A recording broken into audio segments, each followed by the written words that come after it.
Look, you know, that's why I'm saying none of these people are traditional. I mean, if anything, it served in Candace Owens' best interest to wait till 31 to have kids. Why? She married into $300 million. You can't convince me that was the wrong. I saw this woman. I was like, okay, I got to listen to this. Decision. For her, in her point of view, that was the correct decision. She had, like, yes, duh, she should have waited. Not a traditional decision, though. Okay, Brand Pearl, if you have not already, restate your goal here. What is the point? No judgment. My goal is to be accurate. I think a lot of you guys want to be bamboozled because you want to be on like a missional platform that serves to like change the laws and like whatever. I'll say, look, I will draw as much attention to these issues as I possibly can. I will do my best to get in contact with people that can change the laws. However, we got to be honest here, and this is just going to get worse. And I say that because if we really are paying attention, everything's getting worse. The cities are getting more crime-filled. The racial and gender divide is getting worse. Women are getting drunk on power, absolutely drunk on power. Elon Musk doesn't even have rights to his kids. I am not going to lie to my audience and say that things are going to get better when I know for almost absolute certain, at least right now, it'll get worse. So yeah, now I'm going to give you guys like a half hour to apologize.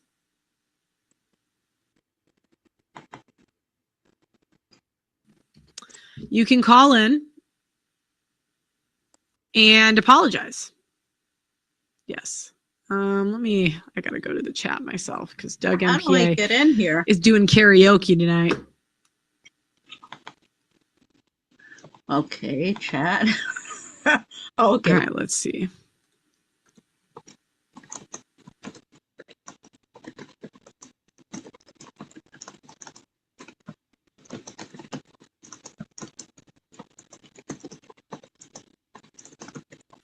No. Oh, I don't want to do a humiliation ritual. Well, it was pretty humiliating when all of you guys were saying that I was just coming at her for no reason. I just want to hear the words, the magical words. Pearl, I am sorry and you were right. So if you talked shit during that time, you can call in now and say, Pearl, do you know what? You had a point. We'll see. I don't know if anyone will do it. I'll sing until I do that.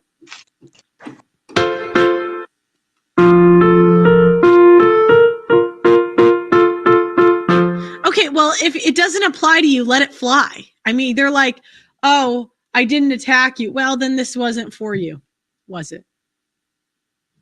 This wasn't for you. The stream wasn't directed at you, was it? Also, if you want to donate to my divorce documentary, we're picking the team this week, and the donations will go towards flying out guests. Also, I am trying to make these t-shirts, and I would love you guys' opinions. I have a t-shirt press, and I have this. This is Shut the Fuck Up University. This is for you to get for your bitch. Now, I don't know why the bottom is not sticking, but the top is. Now, I did it for now, everyone says I did it for the recommended time and it wasn't enough, so I kept doing more. This was like 330 degrees for like, I think 3 minutes-ish. So I really would like to sell these, but I can't get the t-shirt machine to work. Yeah, it keeps peeling. This is very nice cotton.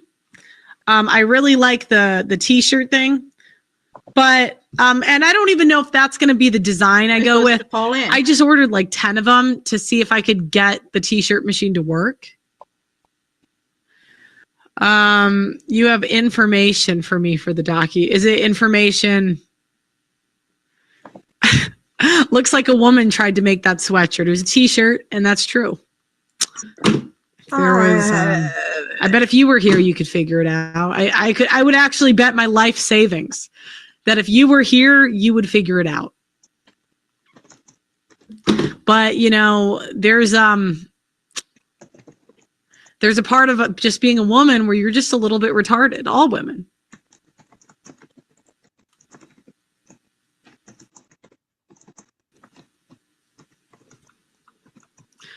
Hello, Macintosh. Macintosh. Are you here to apologize? Yes, I'm here to apologize. Oh, thank you. All right, go ahead. Well, I'm very sorry. I mean, I feel like I didn't necessarily think you were doing bad, but I mean, I guess I'm more sorry on the behalf of the mainstream, you know, for casting such negative views on you. Well, I appreciate you calling in.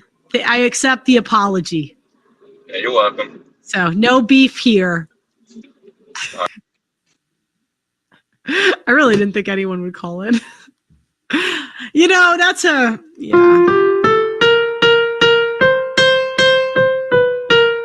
Well, you said he's simping. I don't think he's simping, but he probably was if he defended Candace Owens. So, you know, but it's okay. Simps can recover. Am I sad?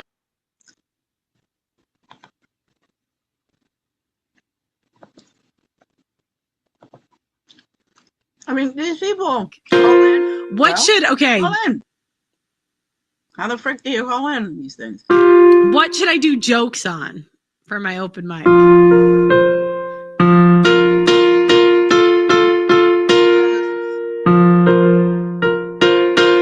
All right.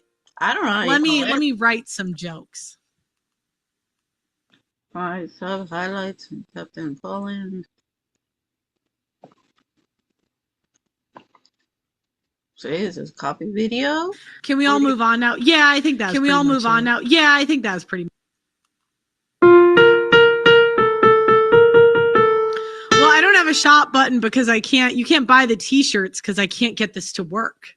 So when I get it to work, I'll never apologize if it apply or not. And apologize for what? That's true because we're never happy, right? I mean, she did a really bad job. Yeah. Suck it up. I mean, I really don't know. I hear she's doing a documentary on divorce. I know a shitload of stuff about it, no more than anybody else. You'd think she would want to interview me. But no. Sorry, I'm eating. The problem is she doesn't want anybody to share the limelight with her. It's all over. It's the same.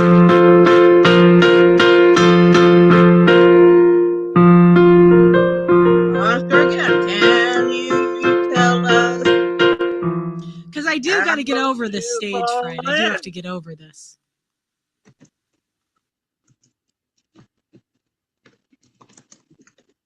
I mean, it's pinned, the link, if you want to apologize. What?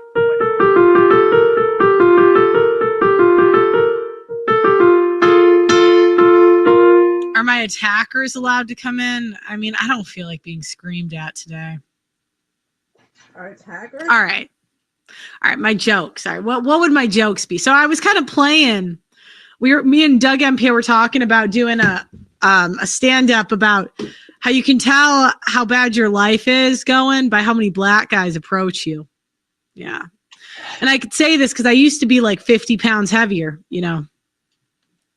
And your dad, you know, I mean, dads, let's be honest. I mean, when you're a white girl, they want you to date a white guy. They don't really want you to date a black guy in general. And I mean, who's funding her? You know, my dad, he's like, well, like, why do you keep dating black guys? And I'm like, Dad, I'm fat. I don't have a choice.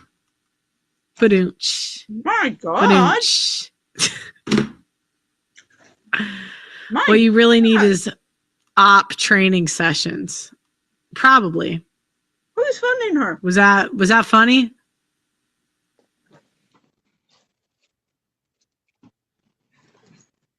I had a whole bit about being a second wife. I was thinking about writing, and how dating divorced men is really, that's where you want to be as a woman. You want to be the second wife. You don't want to be the first wife. God. And What rock did you pull there? I'm trying to remember how this went. And the reason is because honestly, their expectations are so low. Like when you date a guy that's never been married, I mean, especially if they're younger, they have all these expectations. They want you to cook. They want you to clean. You know, a guy that's divorced, they're just happy if you smile and fuck them. I mean, honestly, like the bar is here. It's like applying to a job that the last employee like shit on the floor. And you're like, hey, I can do the job. And they're like, can you actually get it done? And you're like, yeah, I can do it well. I'm going to be kind of slow. But I can do it. And they're like, slow, that's fine, but you can do it. And you're like, yeah. So. Yeah, second. That's what I say. You got to go for the divorced men, ladies. Because also you're going to be better. Like all you have to do is not get fat. Like the ex-wife got fat. She stopped sleeping with her husband. She was a bitch, right? So, I mean, that's, so you're applying to this job and you just smile, do a Gluck Gluck 9000. You could cook like once a week and Uber Eats the rest and he's happy. Man is happy.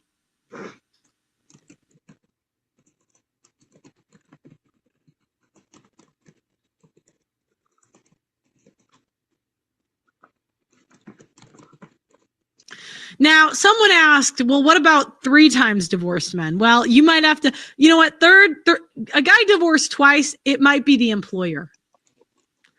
It might be the employer. I don't know if I recommend twice divorced men. Not always, like Trump, right? He was twice divorced and now he's happily married.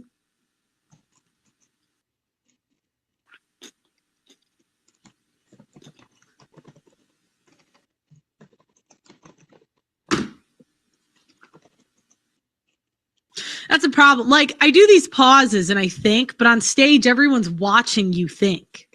That's where I get, you know. The other thing about divorced men that's great, right, is that, to be honest, a lot of divorced men, it's really weird. You would think, and I can just speak to my experience dating, right? You would think that they're done. They're like, I'm never going to get married again. That's what you would think, right? But in fact, a lot of times they hate being wrong. And they still believe in marriage for whatever fucked up reason, right? I mean, these guys, they'll keep signing up, you know? And so they're actually almost more excited to get married than never married guys.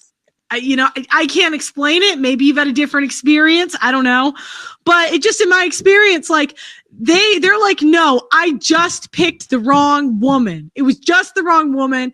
It's not this institution. It's not my religion. It was just that bitch. And then you come in and you smile and that's all you got to do. That's all you got to do. Yeah. And so that's, I was going to do maybe a stand-up bit on that. These are the jokes. I was maybe thinking of a stand-up bit on,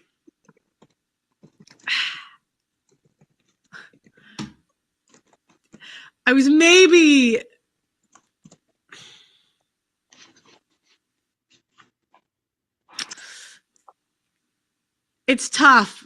It's tough because the thing I want to do a stand-up bit on also makes me look bad a little bit. I get roasted enough. You know what I mean? It's like, but it's kind of funny.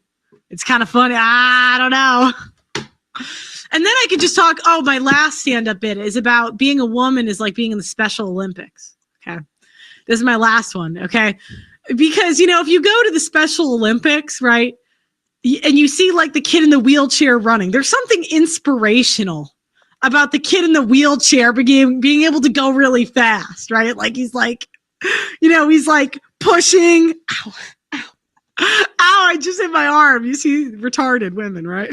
Like, there's something inspirational about, like, it's kind of like when you see a woman doing a man's job. There's something kind of inspirational about it, right? Where you're like, wow, that's a woman doing that job.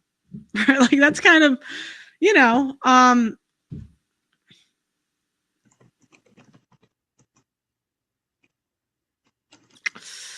but it's still the Special Olympics, right? You know, it's kind of not real. But what's even worse is, like, imagine they give you metal legs. So, like, you should be able to beat everybody. You have metal legs, right? Everyone else is tired. You have metal legs. And you still lose. Like, that's what being a woman's like. Like, I'm on the losing Cubs team. Like, the Cubs lost for like 30 years straight. I'm on that team. It's like the back-to-back L's. Like, they give you every advantage, every trade. I don't really watch sports, so maybe these analogies aren't working. But they give you every advantage in life, and you still find a way to mess it up. We could become a billionaire and spend the money, right? We have billionaires going broke that are women. It's like, how? A man, you could give the most retarded man on the planet that money, and he would make that into generational wealth. His grandkids would have that money as long as he's not married, right? Because she'd find a way to spend it. But that's what it's like being a woman. Is I'm just on the losing team that gets the best trades every season, but our competitors just beat us. Like, can you imagine that men raise children better than women? Like, we're so bad even at the things that we're supposed to be good at. Right? Like, they say women are nurturing. Well, and then men get a kid and they're like, yeah, that was easy. The single dads out there that have called into the show, they're like, this is the easiest job ever. What are these bitches complaining about? And that, you know, yeah, that's the tough thing. So anyways, we have a call in, the man, the myth, the legend. We have Law of Self-Defense, Andrew Branca. Welcome to the show. Hey, guys. How you doing? No tie tonight. Sorry, I was relaxing. There's so much truth in what you say. I'm listening to you talk, and I'm like, oh, my God, we could spend 4 hours on this. But you're so right. Women are like, you could tell them, listen, all you have to do is, like, run across the backyard, and I'll give you $10 million. And the first thing they do is find a psychopath with a chainsaw, say, I love you, and he cuts her legs off with the chainsaw. And then she's like, somebody save me. It's like, or we trip, right? We're like, I'm going. They just, no, it's not by accident. They do it to them. They dig a hole and bury themselves, and then they can't finish the race. It's so funny. And you're right. You could have a guy, some maniac, attacks him with a chainsaw, cuts his legs off, and he'll invent bionic legs and end up a billionaire. Yeah, and it's even worse because, like, even Candace Owens, right? They've just given her every chance. I'm like, you've been in all these shows, every chance possible. You've been on PragerU. You've been on all these shows, and now you think you're smarter than the FBI. This is crazy. Now you're saying, and she's a threefer, right? She's a black woman who can speak well. Yeah, not that well. Not that well. She's not Brandon Tatum. You know what I mean? It's like, yeah. So you didn't call in to apologize, right? You weren't on the Candace band. No way you fell for that. I've never apologized in my life. No. Why? Why would you? It's pointless. It's pointless. You never get forgiven anyway. It's pointless. Either I meant it, and so it was on purpose, or it was inadvertent. And then why do you give a shit? I didn't mean it. Damn. Has a woman ever, like, gotten over something you did wrong to her? I mean, I'm a man. I've done a lot of wrong things to women. Yeah. Have they gotten over it? Is that, like, real forgiveness? Have you ever seen it? I'm just wondering if there's any upside in apologizing. I mean, I've never apologized, but I've always had good relations with like women I used to date. Except my ex-wife. Yeah. But that was her fault. I'm owed an apology. Yeah. So what is this? So what's going on with your divorce documentary? Oh, we got a big donor, so now we're finding the editors. So I'm excited. All right, you said something about you were going to have guests out. Oh yeah, so we're gonna fly. I don't have a date yet for the guest because we're finalizing the documentary team. Would that be for the release of the documentary? No, I wish. I mean, I was demonetized for 2 years. We had to stop filming it. Oh, so what's the fly out for? So, the fly out is we're going to pick probably like, I don't know, 5 to 10 people to fly out. Depending on which team we go with, possibly to Atlantic City, possibly to Dallas, and film the interviews. I have some interviews I see. Okay. I filmed already, but I think if we're going to have to like film anyway, I might as well just redo them with better footage now that I know more about like filming. It's been How to do it. Yeah. So I thought it was going to be a party. I was going to offer to fly myself out just to have some fun, but I don't need to be in the documentary, so that's fine. I mean, you can come hang out if you want. Well, let me know. You know how to reach me. Let me know. You're always welcome. Although Atlantic City is kind of a shitty. It's if we end up. It's a dump. It's a dump. Yeah. I couldn't even believe it. Yeah, no, it's a dump. I mean, why would you go there? Why would you pick that? As opposed to like Vegas, which is also kind of a dump, but it's a nicer dump than Atlantic City. Yeah, well, it's just like the filming isn't like an event. It's just for the doc. So there's just a lot of podcast studios out that way. Women left to their own devices will self-destruct. Have you? Well, I mean, Eve, right? And the first woman ever. What did she do? She blew the whole shit up. Yeah. They had everything. Yeah. Women need to be tightly constrained. I always tell people, for all of human history, except the last 100 years, women were not allowed to make societally important decisions, and they were only allowed to make personally important decisions under the guidance of a father and then a husband. And we didn't let women make important decisions for all of human history, except the last 100 years. We decided to throw that rule out the window. And isn't everything much better now? Yeah. My boyfriend, he pointed out to me that I don't drink water. You know how retarded I felt? He's like, you literally don't. And then I started paying attention. I'm like, I literally don't drink water. I'm on a water kick. But it's like, we just don't remember anything. Like we just, it's like the Special Olympics. I don't know what. I find it very interesting because I've worked with women before, and of course with many men, and the different levels of, I guess, what I'll call like conscientiousness, being constantly aware of your duties, your obligations on the job, and making sure those boxes get checked. You wake up first thing in the morning, your head is full of all the responsibilities you have that day. That's quite common to at least high performing men, not women. Women are like, oh, I was supposed to do that? It's like, yeah, we talked about that 30 times. Now the spaceship is going to explode. Thank you very much. It's almost, they get distracted. It's like if you've ever had a dog that's not very bright, it's like, is always getting into trouble, like gets the garbage can stuck on its head when you come home from work, the dog's got the can on his head. There's a lot of women like that. Yeah. Women, we don't even get excited about doing the job. We get excited about dressing up for the job. Right. Prep. It's like we like the lawyer outfits. Being a lawyer, not so much. Here's one thing I've encountered with women. You tell me if I'm wrong, but as a guy, if a job takes 100% to get paid, you don't get paid until you do the 100%, right? You have to do the whole thing to get the paycheck at the end. I've worked with so many women. And I'll say, hey, what's going on with this project? And they'll say, well, I've been working so hard. I'm 70, 80% of the way there. Isn't that great? And I'm like, no, that's actually the worst possible choice, right?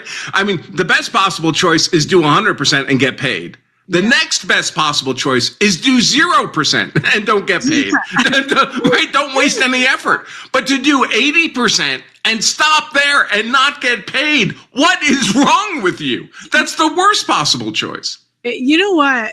I'll be wanting to fix a problem, and I'll come up with a way to solve it. And then I'll ask a guy how to do it, and it just amazes me. I'm like, I was going to do it in the least efficient way possible. Like, there's no less efficient way I could have done this. And you bring in like an average guy, and he's like, well, do it this way. And I'm like, I did not think of that. And I think that's most women. I don't really think I'm special in that regard. Like, I think, God, if women fix a almost problem, we'll just find the least efficient way to do it. Possible. how is it pretty that much. Unless a man taught 2,500 us. people are watching this So. stuff? Add me to your team. What do you do? Do you edit? Like what's that? Maybe if you edit or something. So I see all the.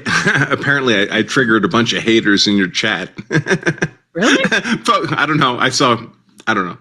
Usually, it's okay. I'm accustomed What is to he it. talking about? Folks, I don't care.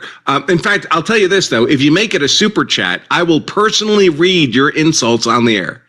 All right, but you have to pay for the privilege. It's got to be at least a $5 super chat, and I'll read it. God. Yeah, they liked you last time you came on. I don't know. I mean, Oh. there's a lot of trolls right now. I don't worry about it. Yeah, I'm 49. Yeah, people want their divorce story in it. You guys email me in like 2 weeks. I'll probably start like picking who's going to be in it. So that's your best bet if you want to be in it. I will say this: you were talking about women dating or marrying a divorced guy, and you hit the nail on the head. Just you don't have to know how to cook. You don't know how to do anything. Just have a lot of sex with them. It'll be fine. It'll work out. And smile. You're Smile. Be pleasant. Lots of sex. You could burn every dinner. He will not give a shit. Trust me. Yeah, because the ex-wife is usually such a bitch that like you just have to be nice. You can have zero skills. He's like, you're willing to learn?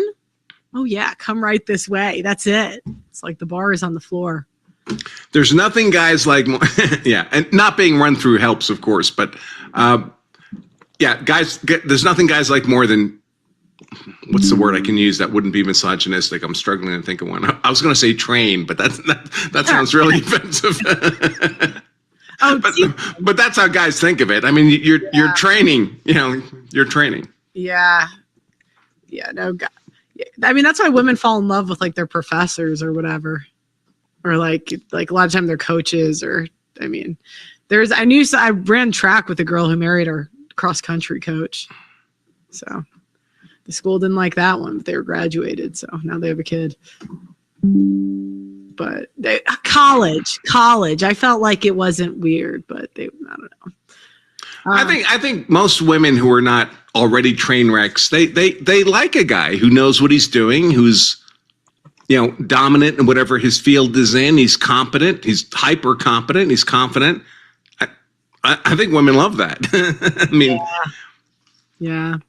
Well, thanks for calling in. I'm going to close out the show soon. All right. Take care, Pearl. I'll talk soon. Bye. You guys are giving shit to someone in the chat. Anyways. All right, guys. I'm gonna go. I'm kind of sick, so I gotta take it easy. Thanks for watching. I really appreciate it. Like the video if you can on your way out. Please subscribe to the channel. And I told you so. I told you so. I told you so. I told you so. I told you so. I told you so. Pearl was right. I told you so. I told you. Wait. I told you so. Wait. I told all of you so.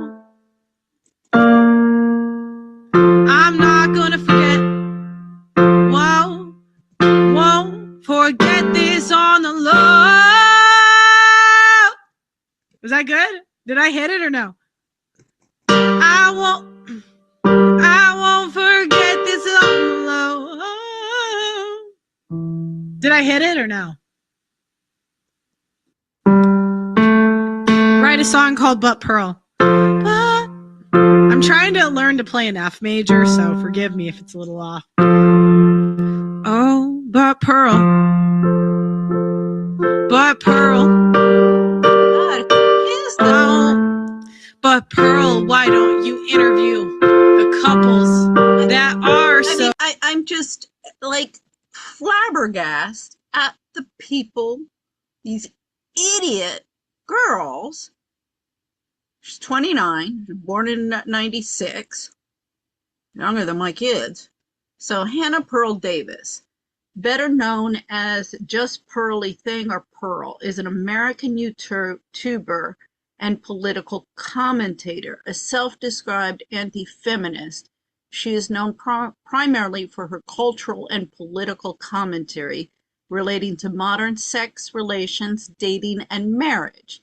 She is an advocate of traditional dating and marital relations and is critical of modern dating relations and the effects of feminism.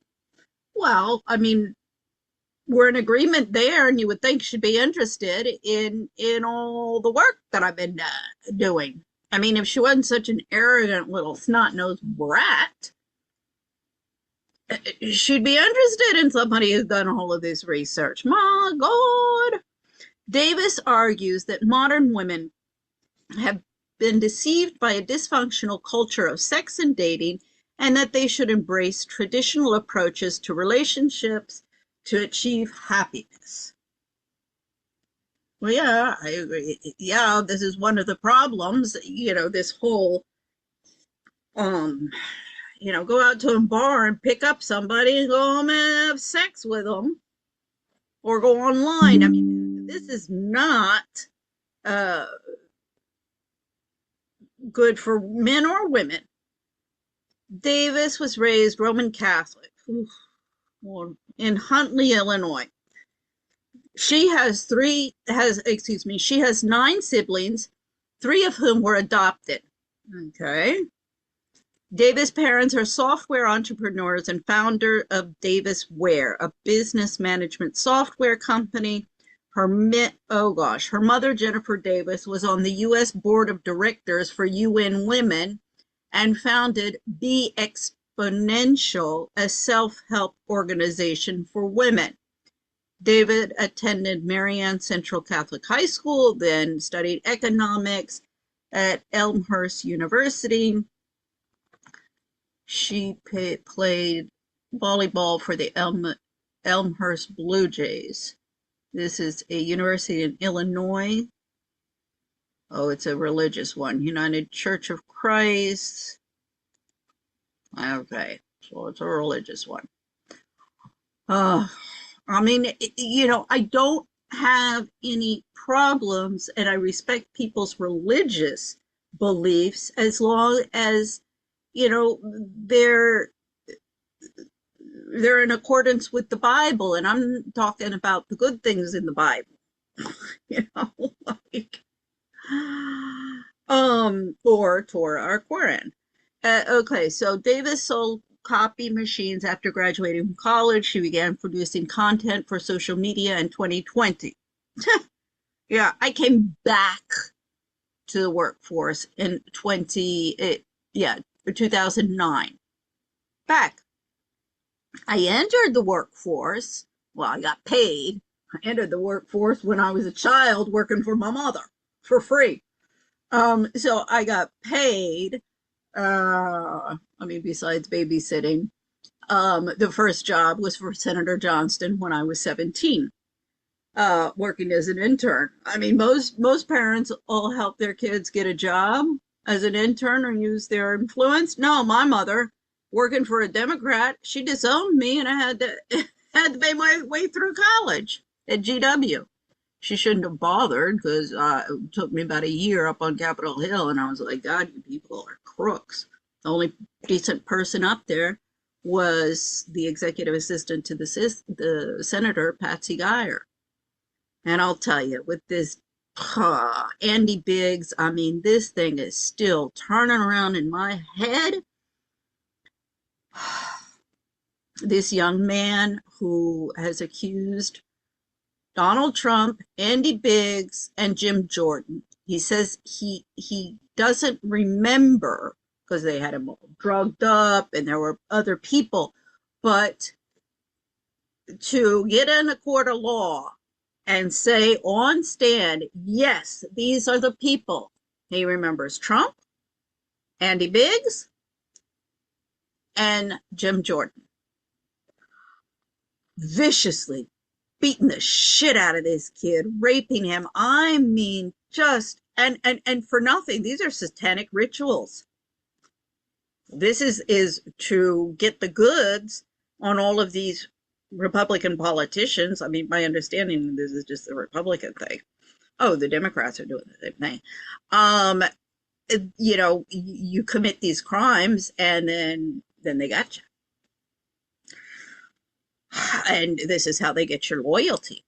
But just, and I mean, these innocent children. It's disgusting, disgusting. I mean, I'm pretty sure, I haven't had confirmation, but I knew in Andy Biggs, my parents were friends with the Biggs, if his sister, I'm pretty sure, I really, I mean, I was young. We used to always go to the country club. We couldn't, my parents weren't at the Skyline Country Club because they didn't accept blacks, but we would go for New Year's Eve every year. And the Biggs would invite us. I'm almost positive it was the Biggs.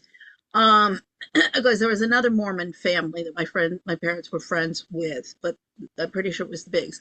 And yeah, because it was Melissa, his sister. I loved the name Melissa, and I loved Melissa. She was really, really sweet. I don't remember him so much. So as I say, I'm pretty sure his name was Andy, but, and I'm pretty sure, I mean, that's the only Biggs I find in Tucson. So as I say, I'm not 100% positive that this is the Andy Biggs that I knew as a child, but I'm almost positive. And I just, you know, I mean, I'm pissed as shit because all of the Arizona, my mother hadn't wanted to silence me and have my husband kill me so she could go and blackmail him for money. I mean, this is how sick these people are, all of them. The Biggs, the McCains, the Johnstons from Louisiana. I know all the ruling elite from Louisiana and the New Orleans area. My mom was a social climber from Louisiana, believe me. All of the, and she was a real social climber. And Tucson, it came out why we left Tucson in 1977. I mean, you know, my father was a very prominent, I mean, Tucson was 150,000 people, I think, when we left. So my father was very well known, and my parents were, you know, even to this day, there's some people who are still around who like the Biggs, like the McCains. Tim Helen. Does Tim Helen know what Andy Biggs is up to? Cindy and Megyn McCain, they've been cashing in. I mean, that goddamn Megyn McCain on The View. I mean, yeah. When I saw that shit, I mean, that poor child, all of you people disgust me, absolutely disgust me. And you're producing bullshit like this idiot. Okay, let's finish. No, I just, as I say, it's just really, I mean, I've known about these things, like in Brussels. We went through that a couple of days ago with the you know, the whole thing. It was just a couple videos ago with what happened in Brussels. I mean, I remember that. The pedophiles going after the kids and killing them. And, you know, I remember what that, but it's like not somebody that you know. My mother and my siblings have been covering up my case for 20 years. So like, yeah, it's, why should I be surprised? I shouldn't. I mean, everybody I know who canceled me.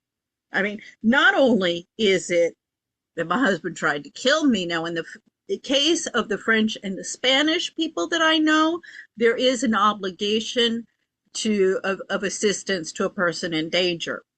And if you don't, you're criminally liable. In the United States, you can let anybody die. That, you know, you don't have to do anything and they can't come after you.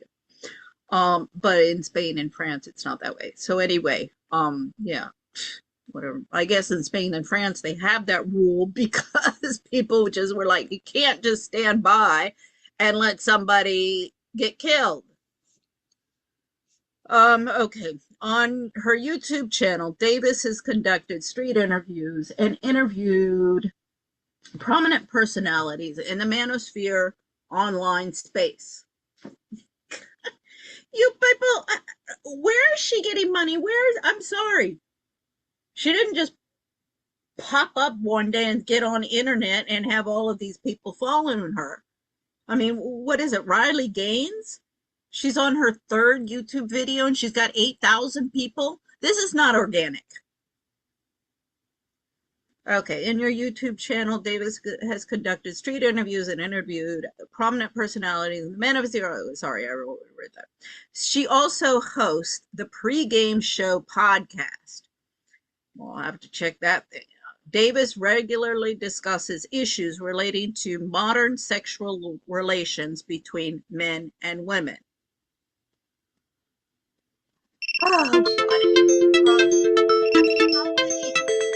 Okay, first, as this woman never had sex. I don't know what man would, okay, but whatever. And second, how many relationships has she had and how functionally, you know, all right, let's put it this way, how dysfunctional have they been? I mean, you know, she's 29 and she's like, what did they call it? Abby. What was it? That was the columnist when I was young. Go ask Abby or something like. I mean, come on. Okay, Davis is a conservative and she describes herself as an anti-feminist. Okay. Does she know what that means? Is she familiar with Phyllis Schlafly? Has she studied Phyllis Schlafly? Does she know about the Eagle Forum and Ed Martin and then Phyllis Schlafly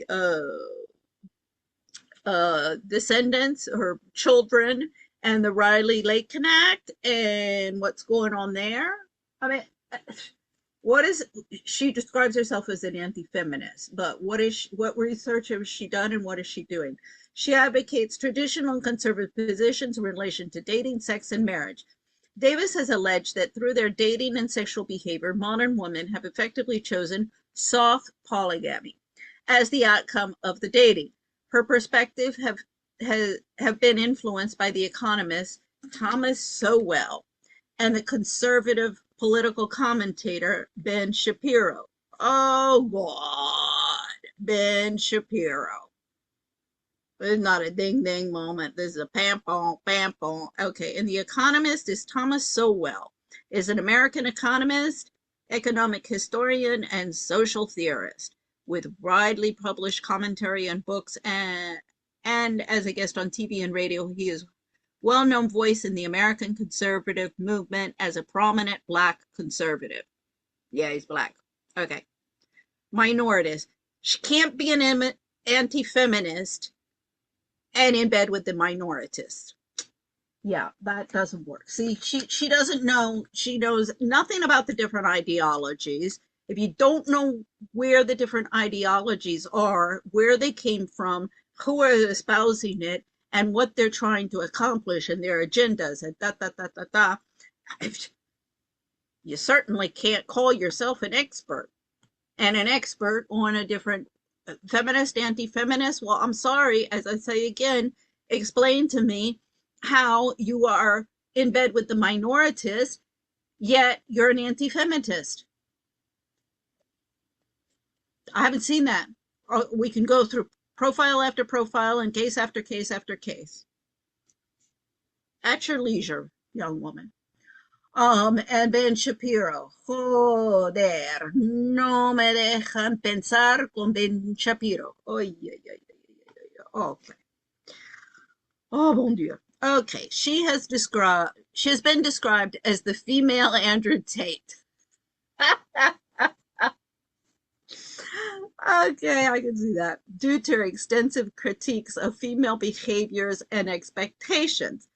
Most of Davis's cultural and political commentary pertains to dating and sex relations between heterosexual men and women, but she sometimes takes positions on broader political issues and makes broader criticisms of female behavior and privilege, particularly in cases where she asserts that there are double standards between men and women.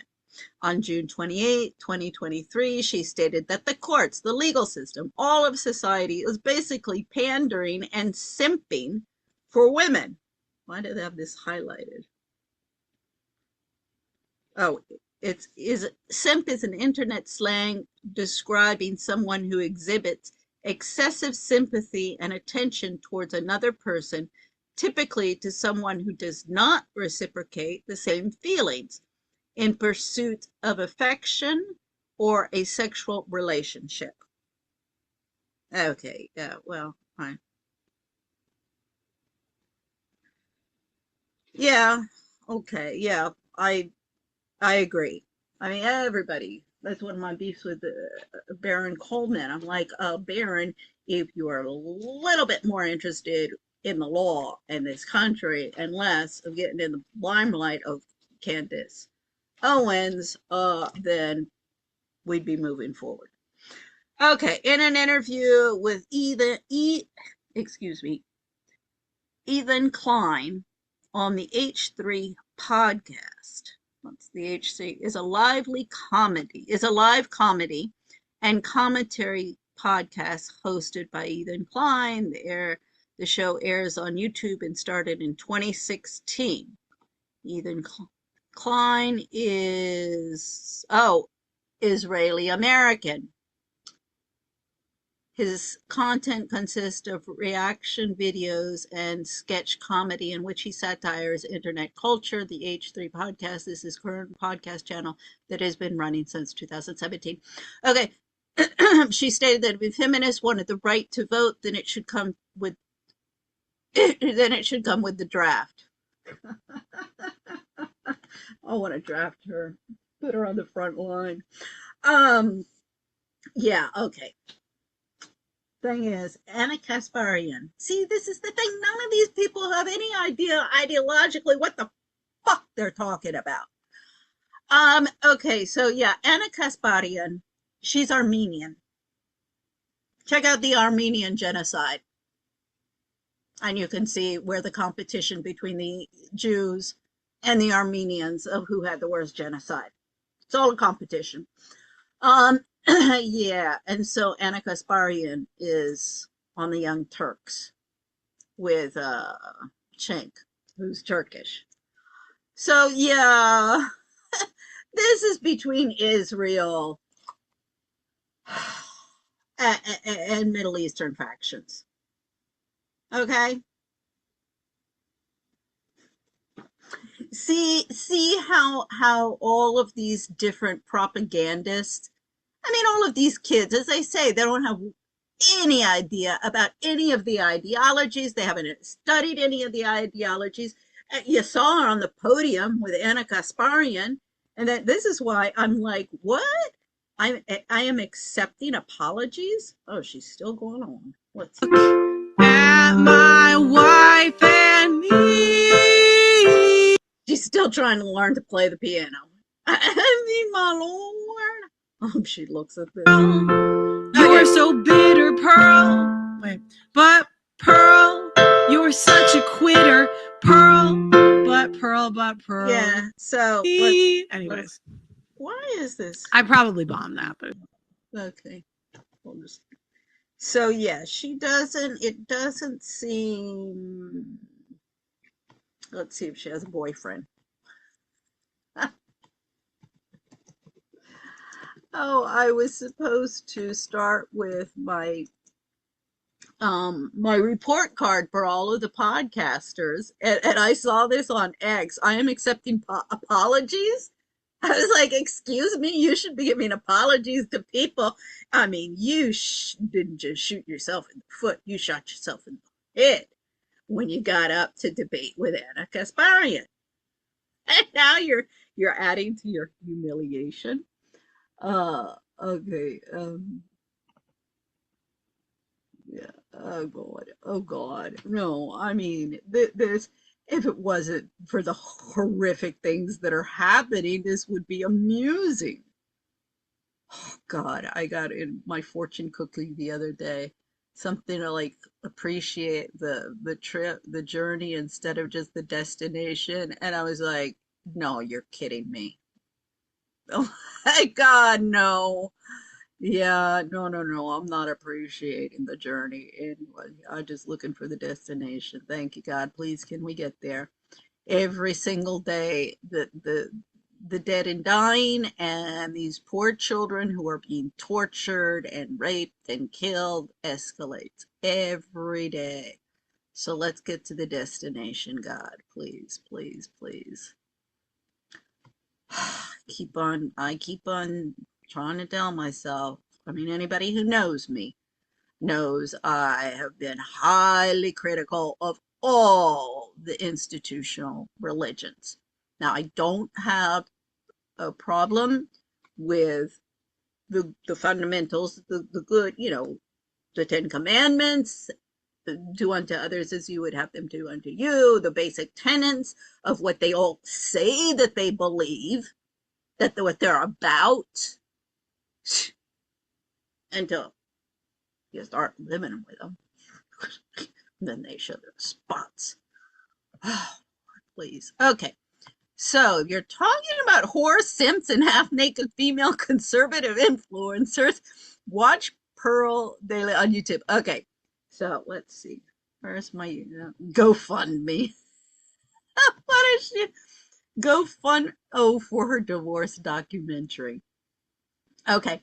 Now she's only raised 56,000, well, 50,600 for her documentary. That goes real quick in a documentary.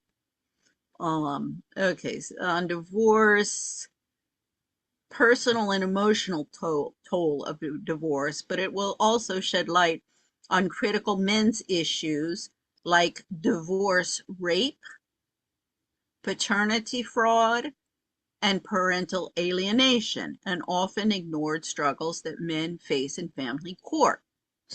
Now, the problem with this is I'm not sure what she's talking about, like divorce rape.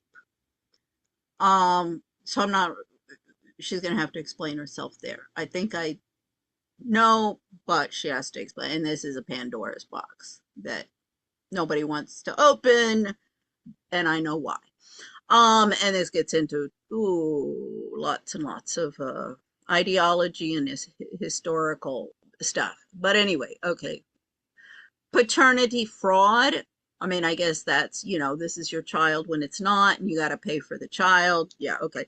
Parent alienation. Well, yes, we have that. We do see that, but the men are doing it to the women as much as the women are doing it to the men. My husband has done it to my children. We see this in abusive situations with the parents. Whoever gets the child alienates the other, and it's just the children are being used as pawns by the lawyers, the judges, the court personnel, the psychologists, the parents, everybody. It's disgusting. Disgusting. Anybody, any of the advocates, I don't care whose side you are on, that you are not denouncing this and pulling this out and saying both of you sides are using these children, are absolutely degrading rights of everybody by your see how you can get the upper hand and how to win in a divorce case. Anybody who comes at me with a book about that or any of that, I'm like, you take that fucking thing and shove it up your ass.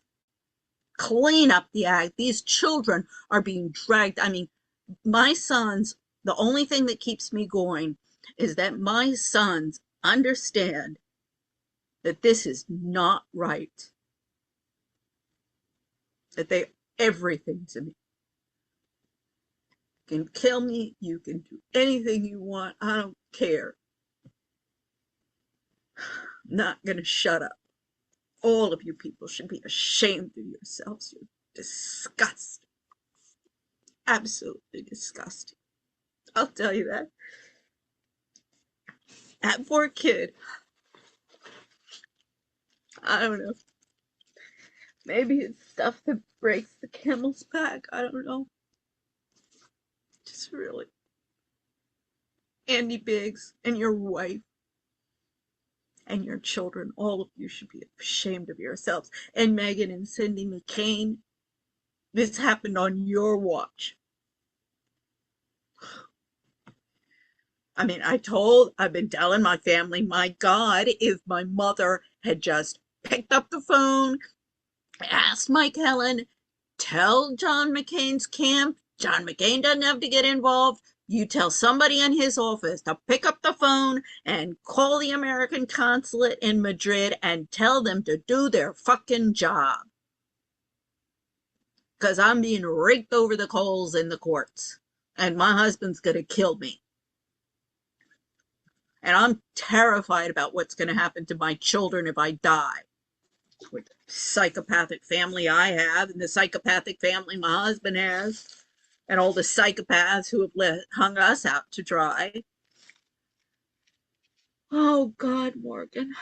Alex. Forgive me for bringing you into this godforsaken world. Okay. Just Pearly Things has recently been demonetized, meaning we no longer have the financial backing to create the kind of high quality content we've always been committed to. I don't think you've done anything high quality in your life, little girl. Without support, our ability to keep making these important discussions, especially our documentary on divorce and men's issues, could come to a halt. Okay, she wants $100,000 for this project. And what is she going to do? I bet she'd just take her camera and go out and interview somebody. And you certainly don't need $100,000 for that. Research and outreach. I already offered her a whole bunch of research on a silver platter. She doesn't have to do any research.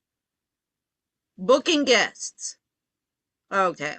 I'm going to be interested in who she gives a voice to. Keep the content flowing. Why donate? Okay. I'm just getting pissed off here. Okay, I did want to see. Oh, not found. Where is her YouTube? Why is she not on YouTube? Why is that link not working? Okay, let's see if she's here.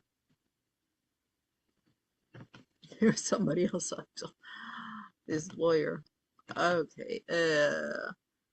Hannah Pearl Davis. Let's see if she has a channel. Okay. I am accepting apologies. I want apologies. I mean, this is too funny. Oh, well, this is where she is. Oh, she's on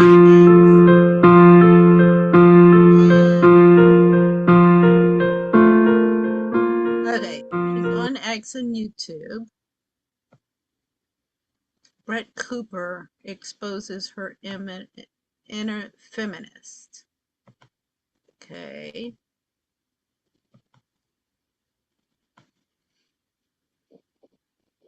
What's in it for men? Official trailer. Okay, let's watch that. So there's this clip going viral online of a dozen women being asked the following question: do we need men? Most answered very quickly, no. Because men are useless. I mean, this headline from the excuse me, Anna Kasparian's husband works at Squire Patton Boggs, one of the biggest scumbag lobbying firms in Washington. Tommy Boggs, his father, Hale Boggs and Lindy Boggs, Hale Boggs was originally Mississippi, but that's Louisiana. Hale Boggs, he went up against Huey Long, and then the Boggs come to Washington, and not only does Tommy Boggs create havoc and a cesspool of lobbyists, but we got Cokie Roberts, who was the founding father of Wacko NPR. Alicia Shepard was at NPR. Oh, God. Oh. Hill, it caught my eye. Most young men are single. Most young women are not. Young men have fallen faster than any demographic in America over the last 40 years. It's a different world now. Like, we don't need men the way that they used to. Nobody needs men! The future is female. Men and women are drifting further apart, and society is crumbling because of it.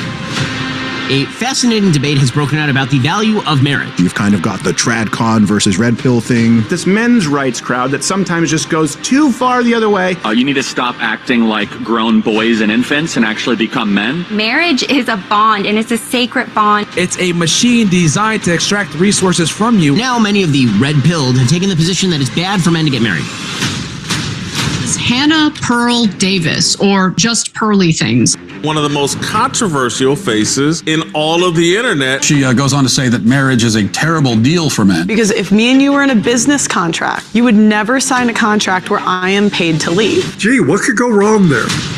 74% or something of divorces are initiated by women. Men have everything to lose, primarily their own children. Men get killed by the courts and by divorce laws. I had no idea that courts of family law were courts of equity, not courts of law. Because in family court, you don't need evidence to accuse someone of abuse. You need no evidence. When you guys say get married young, a lot of these men don't know what they're signing up for, and you're not going to be there when their entire life falls apart. I interview them on the other side. I didn't meet my son until he was 15 months old. How much did you spend trying to get him back? On legal fees alone was about $200,000. Before you know it, you're homeless. You're literally just thrown out into the street. We absolutely reinforce bad behavior from women. Wives are taught to leave their husbands, and then daughters grow up without their fathers. Family is the foundation of society. Every problem in society comes from single mother homes. A lot of women will just chase this negative rap pole of happiness, endless happiness. Feminism's biggest failures is it likes to win. We tell women to date as many guys as possible. We tell them to put off family and marriage. You are allowed to leave your perfect husband. You are allowed to end a relationship with a really great boyfriend. Oh, free shreds, have an abortion. What? You're evil. I don't think there's anything else in life that we actually ever go into preparing to fail. Right. Like if you have the mentality of this is going to go wrong and be pessimistic, naturally the outcome is going to be that it's going to fail anyway. Yeah. It's self-sabotage. That's the thing. Like women are so willing to leave marriages because they're not happy. This is not about happiness. The most important thing is the children. And the problem is we have a modern society where it's me, my feelings, leave when I feel like it, instead of doing what's best for the kids.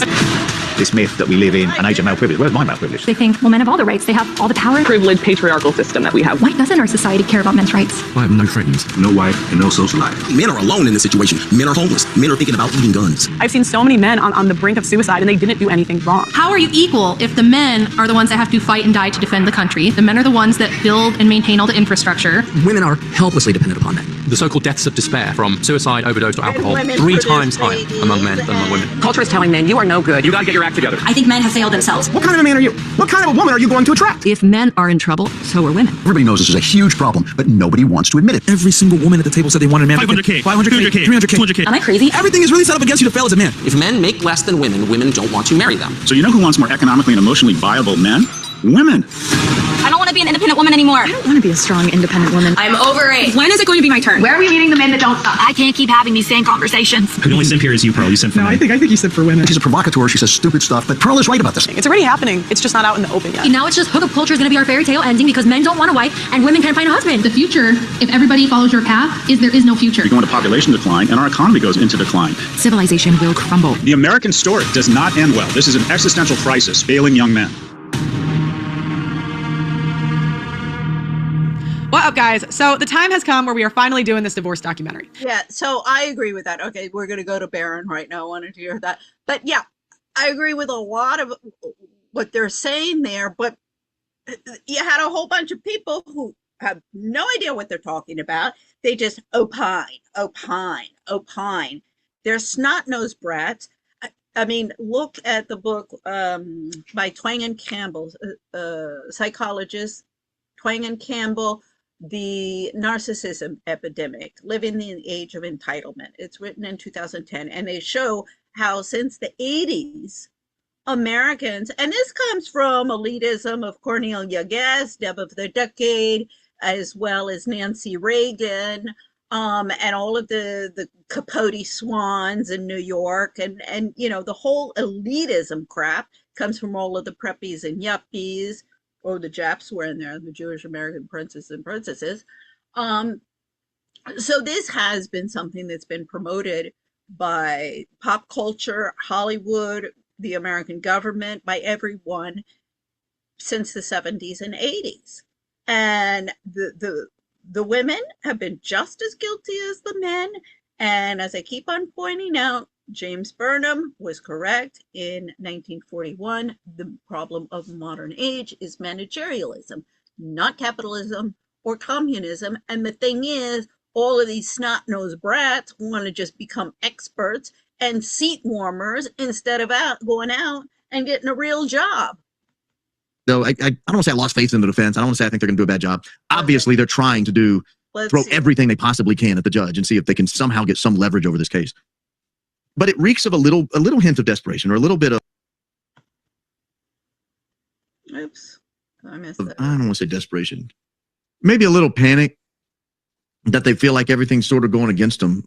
Are you guys okay? I think if you really feel confident in your case, I'm not sure that's a move I would have made, but I don't blame them for doing it.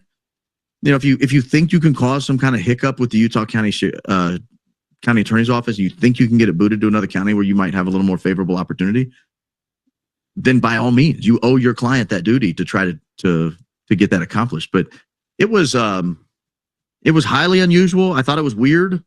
I didn't love it, and yeah,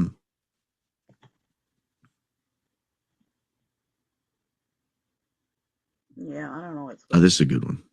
Post a picture of a queen's crown or a beehive. How about just a queen in general? How about Freddie Mercury? Well, the queenest of all the queens. You gotta get all pissed off for me filming. Yeah, I want you guys to go watch Trigger Smart or Brandy and Billy. They both ran that interview with the hand tag guy live. I thought it was pretty wild. Old Tiffy. Regular clothes and a bad cop hat. I'll allow it. I'm thinking about it. I EM'd you with my signature showing I have no hog.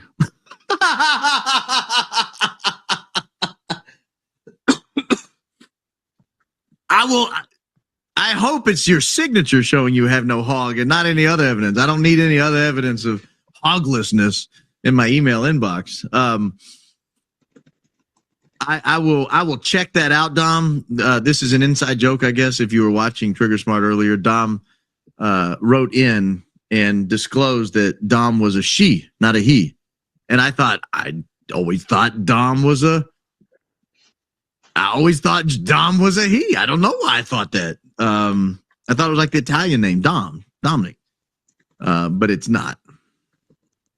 If you don't wear a hoodie, you're going to be betraying your whole entire brand. Please wear a hoodie. I had coffee with her and wore a hoodie, but it wasn't an Adidas hoodie. It was I don't remember which hoodie I wore. But I wore a hoodie that day too. And as I was leaving, my wife was like, "Really, hoodie?" I was like, "Hey.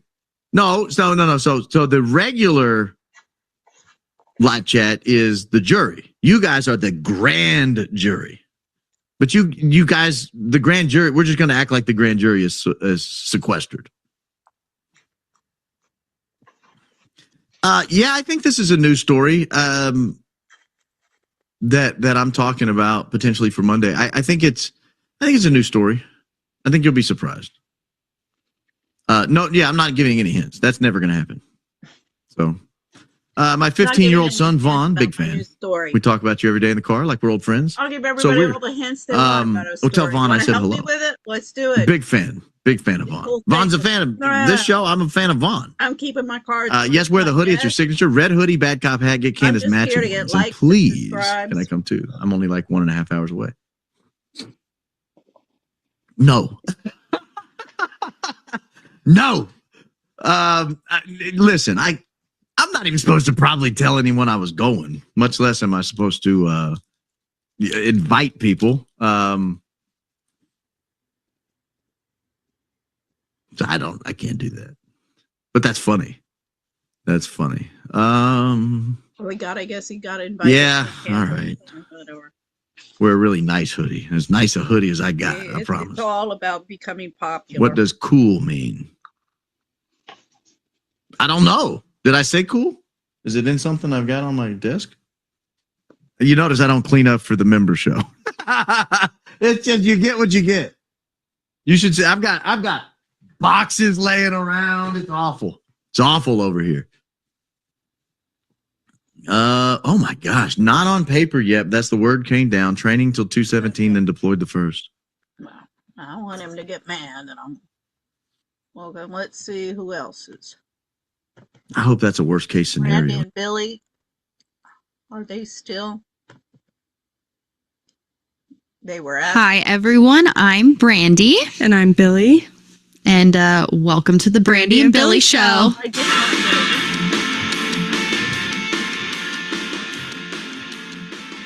All right, so before This is Valhalla. We spent $100 billion to get nothing out of it. Nobody's not, right? Here's the thing. You're a groiper and you're a little fucking simp, but like he's not. About these specific things. Because he doesn't have the knowledge that goes into the military and foreign conflict or any of these types of things. And that's fine. Not everybody's going to be an expert in everything. I'm not an expert in everything. But these are things you should think about if you're America first. So we could do a poll, see what the chat thinks. We'll just ask. Now that I've explained it to you and I've showed you the cost-benefit analysis of this, because that's really what this is, what do you guys think?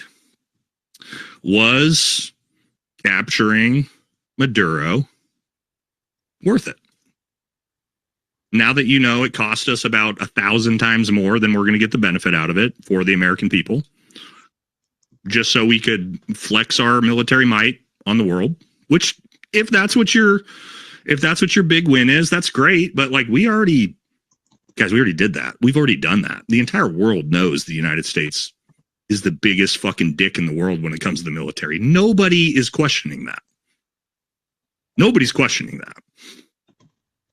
But again, just the decisions that we make, I don't know. All right, and then one more. Talking about Mexico here. Again, sorry to beat him up. I know if you're, we're not, guys, again, I like Nick. But if he says a bunch of stupid shit that's super fucking non-American first, we should be able to call that out. I see a lot of people saying, you want to annex Venezuela and Mexico? So let me get this straight. You want to deport all these Hispanics and then take their countries? I didn't say we're going to let them vote. Who said anything about that? Because I've legitimately seen that. I'm going full imperialist on the show. I'm saying, take the oil, take Venezuela, take Mexico. And I see all these heritage Americans. They're like, no, boy. So Nick wants to deport all these Venezuelans and then take their country. It's like, bro, we don't got to let them vote. I didn't say we got to make them the 51st state. They're a colony. What about colonialism? Don't you understand? We're not going to give them the right to vote. Here's another do we just not understand history at all? We're talking about invading foreign countries, destabilizing them, colonizing them, and we just won't let them vote. Okay, let's look at what we just did as America on behalf of Israel over the entire global war on terror. Nick, and here's another thing. Nick, who his biggest issue is immigration. And I'm not necessarily going to say I'm going to disagree with him on this. His biggest issue is the refugee crisis, the Somalians, all the immigration that's been brought to the United States and Europe and all these things. That's his biggest issues, right? Okay, well, where do you think all of these fucking refugees from Latin America and the Middle East came from? They came from, especially in the Middle East, over the last 25 years, when we went in, we destabilized Afghanistan and Iraq and Somalia and Saddam and Syria and Lebanon and Libya. We killed multiple millions of people, and then we created a 30 million person refugee crisis that we then imported all of those refugees to Europe and the United States. The same thing in Latin America. Where do you think all of these immigrants, illegal immigrants, came from? They came from Latin American countries that the United States destabilized and overthrew their governments. Guys, we overthrew like 30 different Latin American governments since 1970. We destabilize, we overthrow regimes, we create the refugee crisis, and then we take all the refugees. So why are we cheering on doing the exact same thing that created the immigration crisis that he is most critical of? How does that make any sense? To these guys that get there and preach from their pulpit and because again, we're not thinking, but nobody wants to do anywhere above surface level on this. And what are the second, third order effects of these decisions? Well, what do you think is going to happen if we overthrow Venezuela, which we didn't do, by the way? We captured their president and left their government intact. Yeah, I mean. But if we did go in there and completely change the regime, create a massive civil war, massive refugee crisis, where are those refugees going to go? They're going to flood into Mexico and then up into the United States. Yeah. We've already seen it. So American imperialism has caused the vast majority of the problems that America First is complaining about. Yeah. And that's why we are critical of invading 19 different fucking sovereign countries for no reason. Yeah. That's why the global war on terror didn't work. Let's see what you guys thought. Yeah, global war on terror didn't work. So, buddy, what you gonna do? Capturing Maduro worth it? 83% said no, 17% said yes. We're gonna have a survey. Interesting on the yeses. What did we get out of it? And have a sip of our drink. What do we get out of it? Did that make a difference? It was Did cool. that accomplish something? We flexed how badass, the Air Force and Delta Force are, for sure, which I love. As a Green Beret special operator myself. We showed what bullies we are. We have lots of guns. But we got nothing out of it, guys. No. And there will be nothing that we get out of it. No. Trump got a Nobel Peace Prize. I did see that. We're going to talk about that. Oh, and you got a unfortunately, news too, right? The Nobel Peace Prize Committee has already stated you can't transfer the prize. So Donald Trump has another participation trophy. Again. The Nobel Peace Prize is a bunch of bullshit anyway. Oh, good question. Somebody said, what whiskey you got there? This is actually a great time for us to talk about exactly what type of whiskey I got here. Right before we move into the next part of the show, which is going to get real spicy about Erica Kirk. So yes, we're gonna cut it there again. Wow. Look, man, I'm all about people who are America First. I'm all about content creators who are pushing America First agenda, but you have to actually push America First agenda. Yeah, I agree. You can't just regurgitate Lindsey Graham talking points and then claim you're America First and then say, I've been at this longer than everybody. Yeah. Oh, not really. You're 27. Came up in the you know what I mean? Accusation. And you sound like Lindsey Graham in Arizona. So no, he's not in Arizona. Let's recalibrate. Let's recalibrate ourselves. Right? And let's actually focus on what is America First. Look at this guy. You can tell. Smarter than you. Look at him. Look at this guy wearing his badass mask indoors. Oh, fucking hardcore, bro. Oh, sick. Are you a Proud Boy? Again, what do you guys think about this guy? Can you imagine taking a profile picture like this? Fucking dork in glasses with a fucking mask acting like he's a tough guy. Come on, dude. You're a fucking nerd, dude. Change your profile picture. You look like a fucking douche, dude. Come on. Dude. Don't do that, guys. Guys, don't do that. Do not take pictures of yourself like that and then make them your profile pictures. Okay. Yeah. Says Parker got it. It's just do not do that. Okay. Look, and again, it's been a rough week for Nick, right? Defending Epstein, defending pedophiles, cheering on, sounding like Lindsey Graham. I'm sorry, man. Get your shit back together, right? Get your shit back together. You're not smarter than everybody. I know you think you are. You have great verbal intelligence, great verbal IQ. But your takes recently are fucking bad, and they're not American first. So recalibrate, get back together, and get on board, man. Everybody, Nick seems to think seize their assets and tell them he's the only person in the America First movement. It's like, look, motherfucker. Here to some of us have been fighting on behalf of the United States a lot longer than you. They're all and not just with a fucking microphone. And you should remember that. Okay, now we're going to jump into Erica Kirk next, but first we're going to do see what he got to say sponsor of today's live stream, which is going to be our partners at Heritage Distilling. Yes, which is the whiskey that I'm drinking right now. Fantastic whiskey. We've talked about them before. And guys, the thing that I love about Heritage Distilling is that everything they do is give backs to the military and the veteran community. Okay. So what we're going to be talking about today is their new D-Day 80th anniversary 3-bottle set. You can actually get this in one bottle if you want. I've actually got it right here. Yeah. See, I'm getting real pissed off at military. Oh, gift to the military, gift to the... You guys have been fighting the wars for the imperialist government. You haven't been defending democracy. You haven't been helping Americans in this country or anywhere else.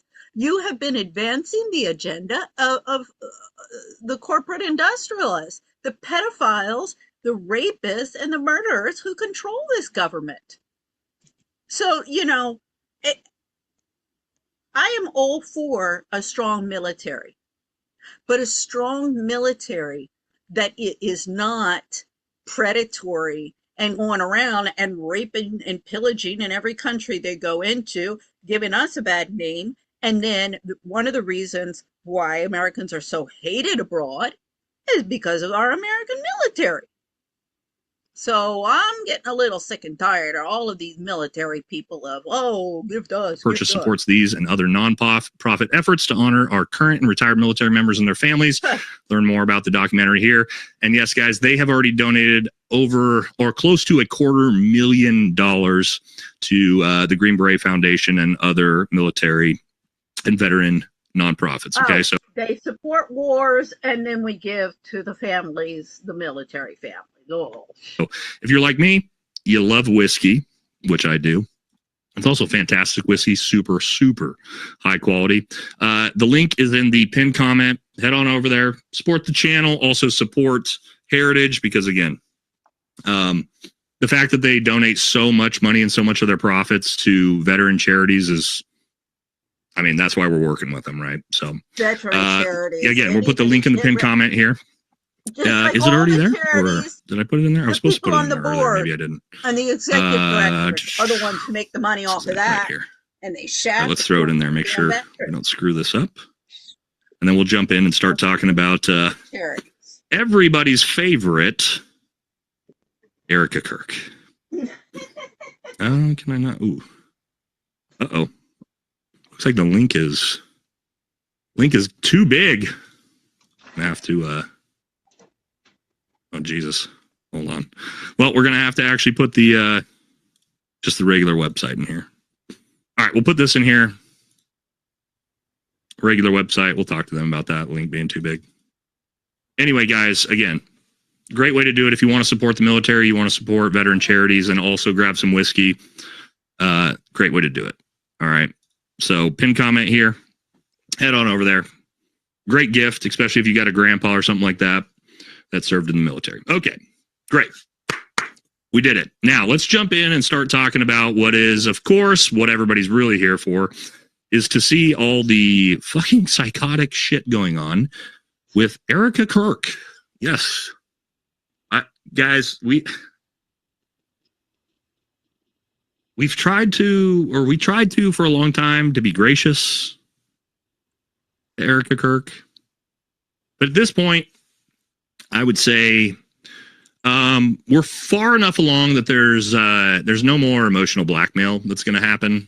I think we're all done with that. We're all done with the being told that we can't criticize what's happening with Erica or TPUSA. I think we're done with that. And so this week has been wild. The videos that have come out about her from her past, which, look, if you're a CIA plant and used to be a coke whore and you're a party girl, I don't care. Okay. I'm not judgmental, right? I really am not. However, if that's who you are, and you also try to shove down my throat that you're the reincarnation of the Virgin Mary, that's where I have a problem. And I think that's where everybody's got a big problem, right? Is like, you're trying to emotionally blackmail us when you're fucking sketchy as shit. And yeah, well, that's part. That's what we're gonna watch. So we're gonna use a couple of course, religious my buddy's videos on here. Dan from Heavy Duty Country covered all this, so we're gonna use his. Jesse on Fire as well. Janine, the big one we're gonna look at first is the CIA video. DC. This is popped up this week. Some of you guys may have seen it, and we're gonna talk about it. And I'm gonna give you guys my impressions on what I think this really is. Yeah, but we'll use Dan's video for this, just because you know, he's my buddy in real life. So let's do it. Oh, folks, it is getting wild out there. Folks, I don't even really know how to start this one, other than at this point, Erica Kirk seems like she is a honeypot. She seems as if she is a person that what you see is not what you get. It's several layers depending on, you know, how she's feeling that day. So look, there's so much new stuff. This is going to be a 2-part video because I can't possibly fit all of this into one thing. There is a documentary or film or video or whatever the hell people want to call it of Erica Kirk presenting next to the CIA. And mainly this is about EMP attacks and the vulnerability of the entire United States grid.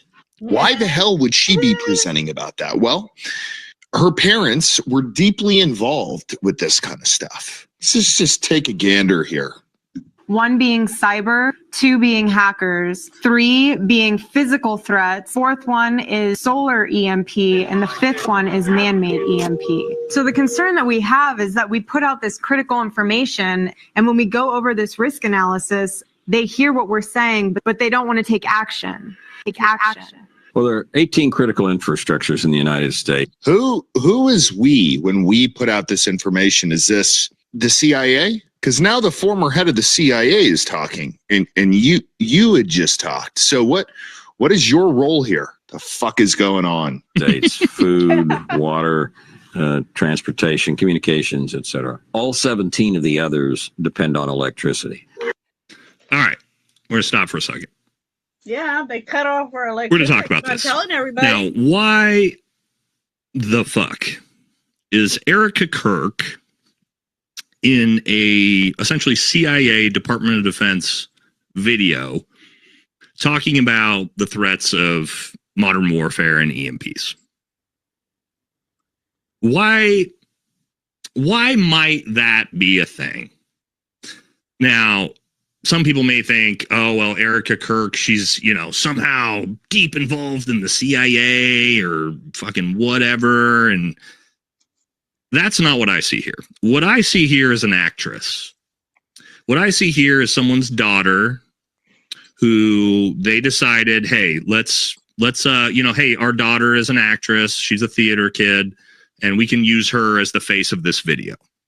Okay. So yeah, she's definitely a prop in this video. It's not like she's some fucking savant that's developing EMPs. Okay. However, her family, her mom and dad, that's, as many of you guys already know, her dad, who was, you know, obviously the person who founded Raytheon Israel, as well as her mom being a high-level defense contractor as well. I would say what I'm seeing here. Oh, I got something in my beard. Oh, I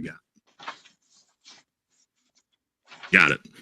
What I see here is, yeah, we got it. What I see here is somebody's kid, right? It's a high-level defense contractor whose kid they wanted to give an opportunity to, you know, be a part of this. However, that still gets us into the family ties of, like, if Erica Kirk is being used for a prop in a CIA level video. Now, is this a CIA level video? Well, I also found this, and I tried to do a little research to figure out what this actually was, and there were some community notes that came into this that actually, sorry, that was random JD Van. Okay, that's my algorithm, by the way. The community note down here. Let's. I don't know if you guys can see this, but it says this clip comes from 2015 documentary Black Start. It's actually not CIA produced. However, her family's business, her mom and dad's business, includes EMP protection tech. So what I think this is more looking like is that, again, her family and her dad, most explicitly, as we know, being the founder of Raytheon Israel, that's most likely a video. And I've seen videos like this in the military when products are trying to be pitched to the military. That looks like a pitch video from a defense contracting company, most likely run by her mom and dad, or at least her dad, and that's actually being pitched to the Department of Defense, rather than that being like a CIA propaganda video. What that looks to me like is an actual pitch video from her family's company, or who, if her mom and dad or her dad is running a company that's doing EMP protection, that's being pitched to the Department of Defense. And that's why she was saying there, like, we show all the people that we show them the problems, but they don't really care, right? Because then you're talking about EMPs, that's kind of like the future of warfare. It's one of those risks that we believe is there, but we haven't really seen tactically on the battlefield yet. But you have to ask yourself, like, okay, why is Erica Kirk, again, or her family, that high up and that connected? And again, the CIA is involved in this video, right? That connected to the CIA, that connected to defense contracting. It's very, very bizarre.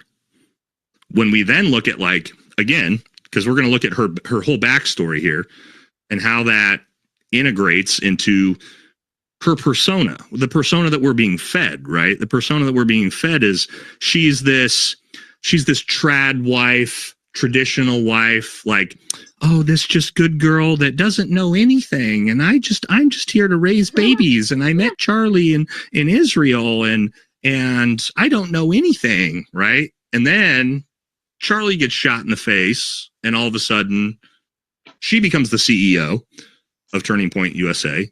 All of a sudden, our greatest ally becomes the forefront of TPUSA. That all is getting shoved down everybody's throats. So again, when you look at her backstory and her family connections and her dad's connections to our greatest ally, and the fact that she met Charlie Kirk on a pilgrimage, randomly, of course, in Israel, it starts to get a little suspicious with her backstory. But there's way more to look at, because this is just the start of it. If our grid goes down, you can't cook, you're not. Also, she's in a video with Judge Jean here.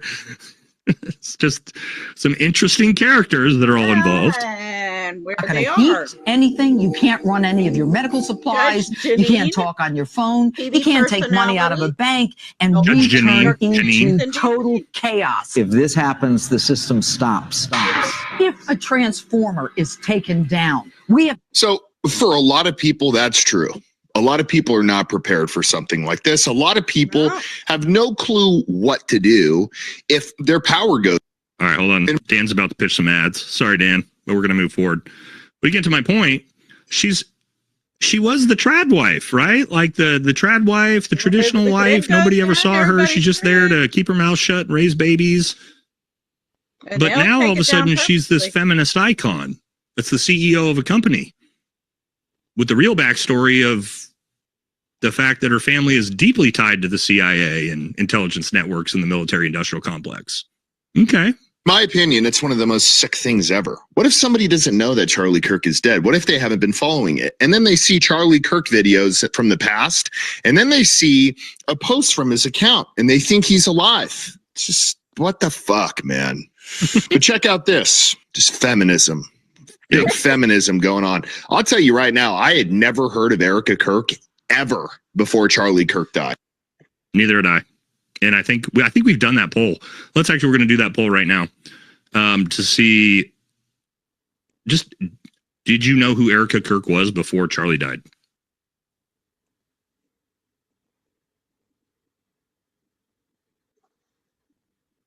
Just yes or no. I didn't. I had no idea. I didn't even know Charlie was married.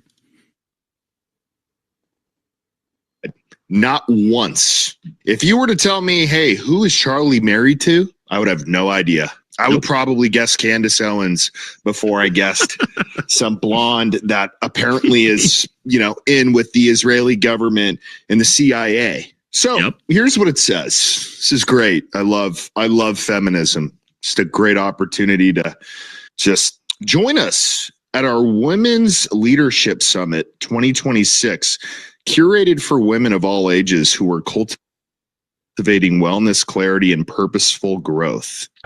And then you just have a picture of you with your back to everybody in the post. So look, I'm all about empowering women, but just so everybody's clear here, I'm very much a traditional person when it comes to gender roles and when it comes to what is realistic in the world. And I think it's extremely disrespectful that Erica Kirk took over Charlie's business or nonprofit or whatever they want to call it this quickly. How are you qualified? What are your qualifications to run that big of an organization? Oh, just because you saw somebody else doing it? Let me tell you something. Watching and doing is very different.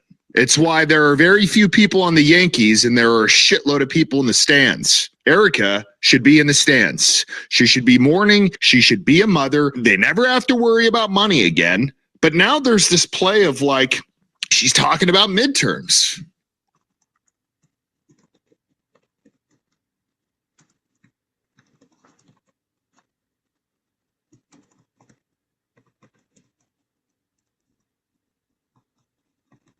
She's talking about J.D. Vance in 2028. Here's an interesting one. I don't think anybody has ever seen the faces of Charlie and Eric.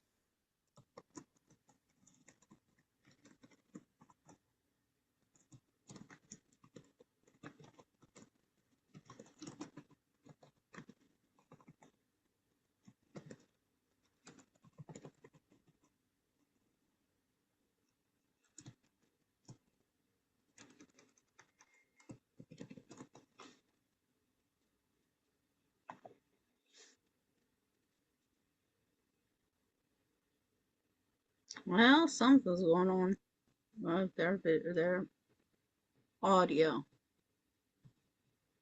Let's see. Oh, this was Ian Carroll earlier. Let's see if he's still around. Oh. The area. Yeah, he's still on. What he's talking about. But I have questions. I have some serious questions. Techie Head. Epstein's Lolita Express was a 727. Same kind DB Cooper jumped from. Rear air stair hatch could have allowed dumping bodies mid-flight. Boeing tested 727 for airdrops around 1964. Pretty specific plane for Jeffrey Epstein to own. I actually have been put on that game before. I believe it might have been Jason Goodman, actually, that put me on that game originally and was explaining that theory to me, and I agree. I think that is a very reasonable theory. So for anyone that's not understanding that comment, what they are saying is that, let me just use a little, is that most planes, they have stairs that come off the side. But the 747 has a door on the bottom that you can just open and have a little like right out the bottom of the plane. So the plane's flying along and you can just like drop shit out the bottom, which is not how most 747s and Boeings and passenger planes are designed. And that specific type of that 727 was tested for dropping shit out the bottom by intelligence agencies. And so he just so happens to own the kind that would be really good at dropping bodies out the bottom. Kind of interesting. Yeah. I live on the Gulf Coast in Texas. If you're gonna do it right. In an area where we call the Golden Triangle. Keep your eyes out for drugs. Because, yeah, the Golden Triangle is a famous name for, like, the southern China, northern Laos. I'm going to be honest. They're back. This has happened 3 times Find out more about Erica. in the last week. Oh, God. All 3 times this has happened, there's been very specific things I've been talking about. Very specific things. You remember from Tuesday? Yeah, I think there's somebody. The 2 times this happened Tuesday Gary were Melton. 2 very specific things we were talking about. Yesterday. We gotta see. It's getting a little creepy. The only times my mic has gone out is right when I've started talking about very specific subjects. Yeah. Okay. But Anyway, Gary Melton, it was about Erica. before the bizarreness there, let's Candace. get back to it. Ah. Okay. Again, that's weird. Let's see. Okay, anyway. Does he have anything? Yeah, somebody said it's an EMP from Erica. He doesn't have another Gary. Does he? Yeah. She said stop. All right, here comes the jokes. Okay, we're back. But guys, that's pretty weird that this is the 3rd time that's happened in a week, and all 3 times were exactly when I started criticizing this very specific people. Sure, it's probably a technical issue. It's just very random timing for it to have happened each time. Okay, whatever. Let's keep moving. Let's get back to it. Okay, where were we at here? Yes, this is where I wanted to get back to on Dan's episode. And then we'll keep moving. No, cancel that. All right. And we are back. Here we go. All right. This is where I wanted to get to. Events in 2028. Here's an interesting one. I don't think anybody has ever seen the faces of Charlie and Erica Kirk's kids. Which I don't have a problem with at all, guys. Like, I don't like showing my kids on the internet as well.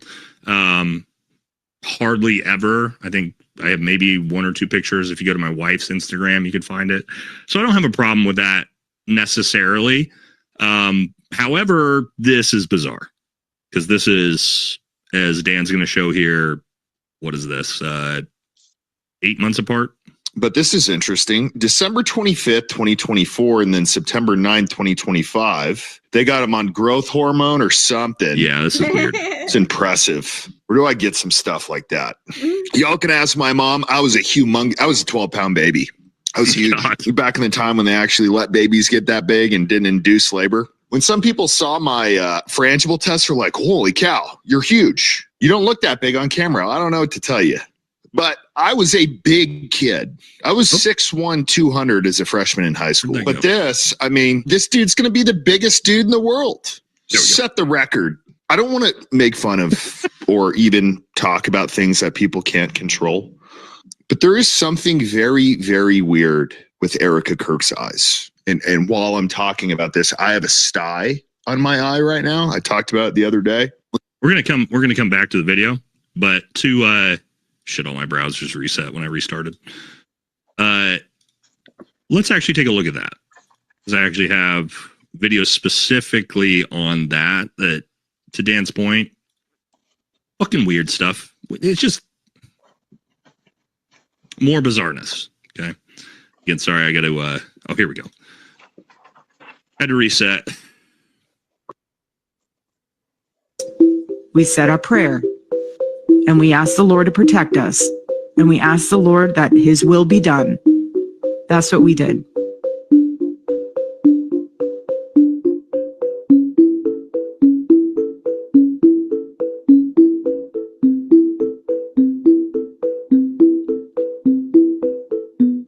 Before tours.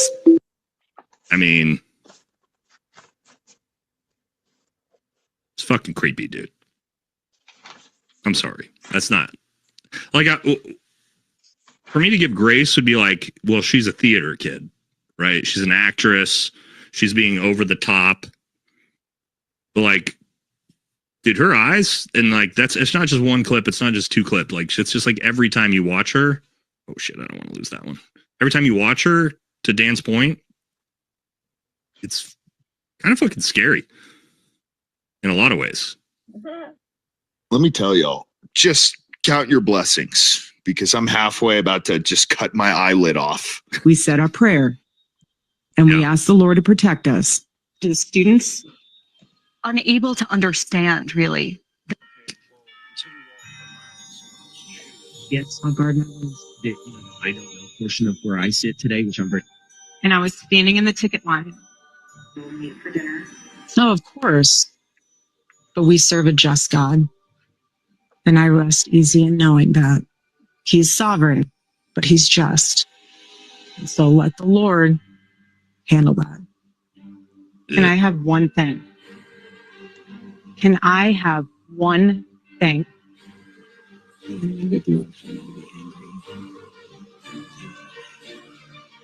What, the conspiracy collection?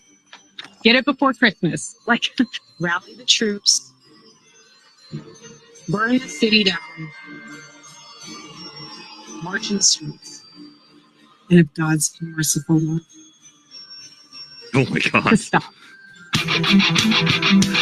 I mean, guys, that's fucking. It's creepy, and there's a lot more we're gonna watch too. Before we get into what I think's really going on here, Everybody thinks we should all mourn a certain way. Right. Okay, well, until you walk a mile in someone else's shoes, don't lecture people. 100%. Everybody. I'm going to disagree with that. Because what Erica keeps doing is she keeps going on all of these podcasts, and she keeps saying, why won't people just leave me alone? Why won't you just give me my privacy? Have you heard her say that? Why can't we just have our privacy? And it's like, because 48 hours after your husband got shot in the fucking throat on live TV, you started your podcast tour. She started her podcast tour within 48 hours. And so you're going, if you put yourself, anyone who puts yourself in the media space, like, you're going to open yourself up for criticism. Happens to me. I get attacked all the time. You guys see that, just like every creator does. And so for her, what I think the entire point was, is I think what TPUSA thought, and I may be wrong, but this is what I think TPUSA thought. I think TPUSA thought that we can shove Erica Kirk into the CEO position because she's the grieving widow. And what that gives us is this huge defensive barrier against criticism. You can't look into our company. You can't look into anything sketchy that we had going on. You can't look into all the weird shit that happened at the Charlie Kirk assassination. You're not allowed to criticize that because of the grieving widow CEO. The grieving widow CEO emotionally blackmails the country and says, you're not allowed to look into what happened to Charlie Kirk. Because TPUSA sure as fuck didn't, right? And so any criticism of the FBI, or any criticism of the weird shit going on with TPUSA, or any criticism of the fact that Charlie Kirk himself said right before he got killed that he was done with the pro-Israel movement, any criticism of that gets automatically shut down and deflected because you're attacking a grieving widow, and you're not allowed to do that. And I think that was TPUSA's strategy from the very beginning. Now, was that done by Erica Kirk herself? Was that a ploy by people like Andrew Colvett to shove her into that position? I don't know that for sure, but that's very, very clearly what the entire intent behind this was. And to put her on this podcast tour, right? Again, the grieving widow, which you would have thought I guess maybe that could have worked. It worked for the evangelicals, I guess. We saw with the giant fucking fireworks and the memorial and the 97 podcasts she did, and then AmFest, more Goldberg WWE entrances. But at the same time, you're not allowed to criticize that. Right? We saw it everywhere. Somebody said, "You think I'm drunk?" I haven't even finished my first drink. I haven't even finished one drink, dude. In an hour and 20 minutes, we're on our first drink. Jesus Christ. Some of you guys are fucking retarded. Not my community, but some of the idiots that come in here. To think that a giant man as big as I am gets drunk off half a glass. Holy shit. Holy shit. All right. We got way more to talk about with Erica Kirk still. We're not done. We're not even close to done. Because again, we haven't even gotten to the grift, the financial grift that's come along with this. We all know, we've seen it. The $150 million fucking dollars that have been raised. $150 million that have been raised. On top of everything that we've seen. All right, we got more. We're going to hit some super chats. I don't want to get too far behind. I've been kind of on a roll here. I don't think we haven't stopped for super chats yet, so I'm sorry. 8'11". Thanks, Mr. I'm not that big. I'm not that big. Me and Dan from Heavy Duty Country about the same size. So if you know how big he is, then we're the same size. Okay, let's hit some super chats, and then we're going to jump back into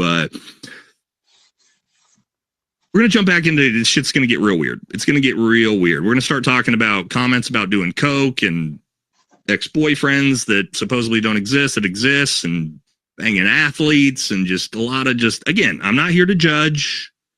I'm not here to judge. If you're a female that has a party questionable past, I'm really not a judgmental guy on that, but if you also want to portray yourselves as the second coming of the Virgin Mary, maybe you're going to get judged a little bit on that. All right, let's hit a few, and then we'll jump back into it. All right, glad to find another live. Brother, God bless you and your family. Thank you, Mark. Appreciate you for always being here, brother. Hoppin says, can you please tell the story falling from a helo? I didn't fall from a helo. I got injured on a military free fall skydiving accident. I have seen people literally fall out of a helo in fast roping though. I saw a fucking Australian guy fall about 40 feet out of a helicopter in a training exercise. That's a different story for a different day though, for my Australian fans. War says, I don't know what to make of Nick. It seems like self-sabotage to me. Can anybody verify that he was at the Capitol on January 6th? Nothing adds up. I refuse to believe we are in the Matrix, but here we are. He was at the Capitol. And I think that's where a lot of the Fed, and again, I'm not necessarily calling him a Fed. I'm just saying, like, when you are ideologically aligned with Lindsey Graham, you might want to reevaluate. That's all I'm saying. Barely Legal is 18. Yes, correct. It turns out Barely Legal is 18, not 12. Thank you for that. They're misconstruing this term on purpose. Yes, they are. They're moving the goalposts. Come on, Nick. Always had a creep factor. Just saying. For fuck's sake, Nate, who is forcing him to say this? He has no excuse for this stance. Again, Bobby, I don't get it. I don't know what the winning play there is. I need some tequila for this episode because I feel like everyone has lost it. Yeah, Kim. Mixed Scorch says, love your perspective. Thank you for the service and being the voice of reason in a crazy age. What do you think of Sasha Riley and his story? It's pretty damning if true. Again, you guys asked me about that. It's written right down here in my notebook. Actually, could probably show you that. Can you see that? Sasha Riley? It's there. I just haven't had a chance to look into it. Turns out, guys, I'm feeling much better now. After Tuesday, you guys know I had my respiratory shit I was dealing with for like 2 weeks. Thought I was getting better. The Tuesday Political Live, woke up the next morning, literally thought I was dying. Actually, finally went to the doctor, and I had pneumonia. So, we got that going for us. So we're hanging in there. Okay. But yeah, so luckily antibiotics and everything got me to where I'm feeling pretty good tonight, but the last 2 days have been rough. 3% of the audience says it's not grape. I know. That's like I said, they live amongst us, by the way. Megyn Kelly called it barely legal unless her own daughter's age. Horrific. Yes, she did. Gross. I hate more than most MAGA because of that. Yeah. As Megyn said, at least she wasn't 8. That's like Megyn Kelly's most famous quote now is, at least she wasn't 8, which is, it's gross. Jackoff says the goalpost for the PDF is the state law. Yeah, well, nowhere is 12 legal in the United States, it turns out. Bobby says Nick will not come back for this in my eyes. Tugging, disgusting. He will with his own audience, but I mean, he should walk that one back for sure. AJ says California Uber Owls. Nick Fuentes, Federals, dead Kennedys called this 4 or 5 weeks ago. Glad everyone sees it now. Thank you for doing a live stream on this. Nate is a glowy. What's a glowy, AJ? Sorry, I don't know the terms, guys. What's a glowy? What's a glowy? Somebody will tell me. A lot of people in this comment section rationalizing and excusing what Nick said. Someone checked their hard drives because what the fuck? Yeah, I mean, there's no excuse for it. Zero. Sometimes it turns out, even if you're a fan of somebody, including me, there may be a time that I say something that's just probably not viscerally wrong, morally wrong, and you should call me out for that. You should call people you support for that. Like if my own friends, like if Jesse on Fire came out and said, no, 12-year-olds are barely legal, which he wouldn't because he has daughters, I would say Jesse's fucking gross and he shouldn't have said that. Again, he would never say that, but that's my point. It's okay to call people out even if you're supporters of them if they say dumb shit. Why does anyone with an IQ over dirt listen to this loudmouth twerp? Well, when you knows, she knows. Oppenheimer says, Nick's point is this. There are bigger people than Epstein. That was used against Blackwell. Who is requiting Epstein? They are the real string pullers. Yeah, that has nothing to do with saying 12-year-olds. That has nothing. This is the problem, right? Is you're trying to conflate two things, and Nick tried to conflate two things. That like saying, hey, 12-year-olds are barely legal, but also this is the point I'm making. No, because you said 12-year-olds are barely legal. That by itself, it doesn't matter what you said over here because you said this and you're fucking gross for saying this, right? That's my point with that. Maybe the new Fed slap Fuentes is blackmail on his mind for a reason. I thought it was January 6th, but maybe he has a hard drive, got access. I don't know. I mean, it's gone back and forth. A lot of people have thought Nick was a Fed ever since January 6th. But this whole like weird Lindsey Graham defending pedophiles, defending interventionalism is just, it's bizarre. It's bizarre for him because of his platform and his ideology. It doesn't match his own ideology. That's my criticism with it. Wasn't Virginia Griffey 15 years old when she was working at Trump's spa? I think she was 14 when she first started. Six's mom says, Nick, when you're fighting so hard to make the grape the worst thing, which it is, you make me think that you're grasping 12, 13, 14-year-olds. You're grasping 12, 13, 14-year-olds. Are you trying to play down that for some reason? Aloha from Quiet, that's sick. It is. And guys, and again, a lot of us are parents. Like, again, I have a 12-year-old daughter. And so when I hear this, I just immediately get a visceral cringe reaction of like, that is a fucking child. 12-year-old is a fucking child. There's nothing adult about that. And so when you're talking about 60-year-old fucking men, it's gross. There's no excuse for it. There's no rationalizing it. There's no moving the goalpost. It's, for me, full stop. 0 out of 100 times I'm going to agree with you or let you get away with that. Attack of the Clones. AJ says, groypers, aspiring groomers. She's talking about girls her daughter's age. The Megyn, yeah, she did. Sorry meant not the worst thing. We knew what you mean. We knew what you meant. Six's mom, you're good.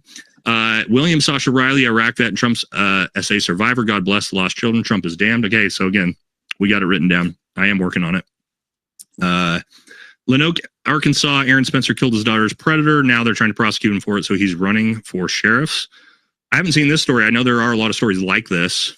Little vigilante justice when it comes to a parent who kills someone that essayed their daughter. I don't really have big problems with that, ladies and gentlemen. I'm going to tell you, if it happened to my daughter, Big Dog would probably be in jail. You'll probably find me in jail because I will handle that myself because the justice system is not going to handle it. So just some things to think about. I know a lot of you guys, a lot of you dads out there would do the exact same thing. So it is what it is. It's kind of like the Alaska Avenger. You guys know the Alaska Avenger? I'm actually a big fan of the Alaska Adventure. Because I don't mind. When it comes to that type of vigilante justice, I really don't have a problem with it. All right, a couple more, then we'll jump back into the episode. AJ says, these bootlets are only 5 years old. I'm sure Groypers will love them in their domes. Nick just exposed himself as an asset. Only explanation, someone moves the goalpost on PDFs. Candace believes it, and his words just exemplified it. Yeah, and his rebuttal was just even weirder. Of like, hey, no, like you're calling me a pedophile for saying 12 years olds are barely legal, but you don't understand. It's because Jeffrey Epstein was a high-side intelligence asset. It's like, what are you fucking talking about? Yes, he was. We know that. But you still are saying that raping 12-year-olds is okay. And it's not. And no one's going to agree with you on that. Because it's gross. I can't read that, bro. I'm going to say ZB. ZB in the early 80s wrote about how in the future technology would allow influencers to control propaganda of the populace. Welcome to your present. We're actually going to talk about somebody involved with TPUSA here a little bit later. That is Jesse on Fire's new video. You haven't watched it yet. Yeah, that somebody who actually kind of wrote the book on propagandizing populace is actually on the board of TPUSA. Turns out. So we'll check that here in a little bit. Jack and shit just left town. Thanks, Mark. All right. MD says what it did to us was bring millions of illegals to us. Yeah.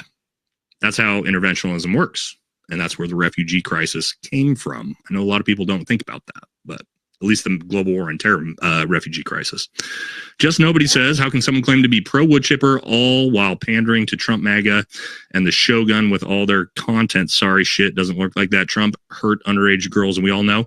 Look, I agree with you. I think that a lot of people just think he's a protector of pedophiles. Doesn't matter to me. If you protect pedophiles or if you are one yourself, it's all the same to me.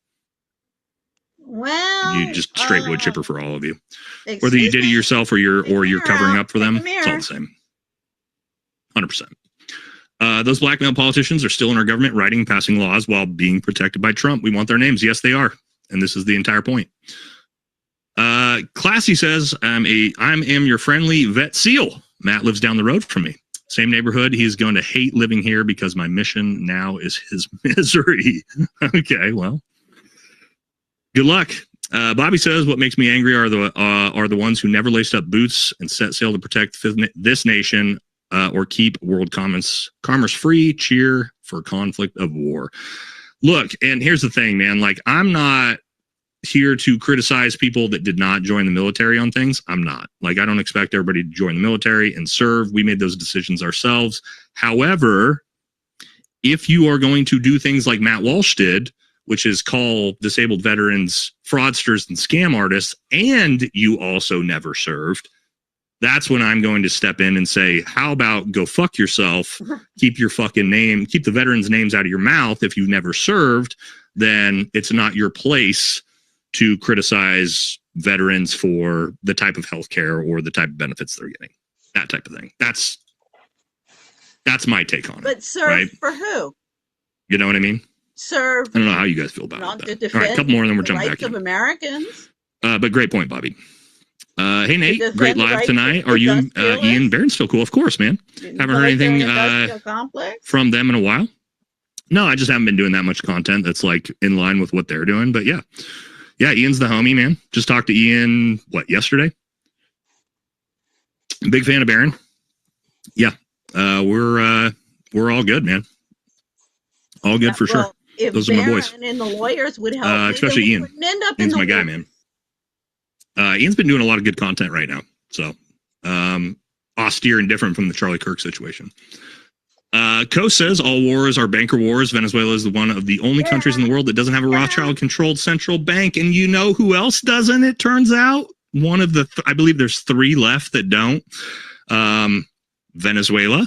Yeah. Who are the other 2 guys? Who are the other 2? Iran, the other country we're trying to regime change. And then there's one more that we're not going to be able to regime change. You know why? North Korea. Because they got the nukes, baby. And Kim Jong, he doesn't give a fuck because he actually got the nukes. And we don't fuck around. Oh, Cuba. Yeah, Cuba, I think, is the 4th one, right? Yeah. Oh, yeah. which is also one of the other countries that we're threatening to invade. Isn't that interesting that all of the only remaining countries that don't have a Rothschild central bank the dollar, so are the ones we're trying to invade? And it's so crazy because Nat Rothschild, not Nate, Nat Rothschild is his name. Every time he's come out on Twitter, and when we invaded Venezuela, what did he do? He came out cheering it on. Rothschilds did. When we talked about invading Iran, what did Nat Rothschild put out on Twitter? Support for the regime change in Iran. So yeah, these fuckers, man. Yeah. It's obvious. Yeah. Well, but yeah, I think, and you guys can correct me if I'm wrong. I thought it was 3, but Cuba is another one I forgot about. I believe it's Venezuela, Cuba, Iran, North Korea. It used to be Syria, Sudan, Libya, but we've obviously axed those as we've gone over the years. All right, let's jump back into it. We'll hit super chats later. Let's just look at just some weird shit with Erica Kirk before we jump back into trying to figure out who the fuck she actually is. There's some good videos I like. Here's one right here. He somehow had it coming. What do you say to people who justified his death? You're sick. He's a human being. You think he deserved that? All right, this is beyond obvious. I feel like we should be past this and we should all agree on this at this point. The most obvious thing for me is like the robotic expressions and like the misplaced anger. It's like insanely obvious. If somebody told me that I looked this way when I lie, I literally wouldn't go outside. I would just fucking keep practicing because this is actually really bad. I'm not even being funny. It's safe to say at this point, this woman is not grieving. She's grifting 100%. At first, I just thought it was you-know-who that got him. It seemed pretty obvious. It still does, but now it seems she's directly involved. I just seen a picture of her with Netanyahu's son. Yep. Who Charlie declined to go see days before he died. Who he was pushing away from his interests days before he died. So I don't know. This is obvious. Like this girl, like, why are you not at home taking care of the kids? They just lost their dad. You're doing a press run. Like, you guys know that, right? This is a media run. This is like the same thing as Ariana Grande and her sleep paralysis demon on tour. Like she's doing a press run, like it's for a movie or something. Make no mistake about it. We are being force-fed her because she's willing to play ball and Charlie wasn't. In the way. Oof. Oof. I actually do want to do a poll. This might be, I don't know if this might be a little too spicy of a poll. Should we really do it? Should we do this poll?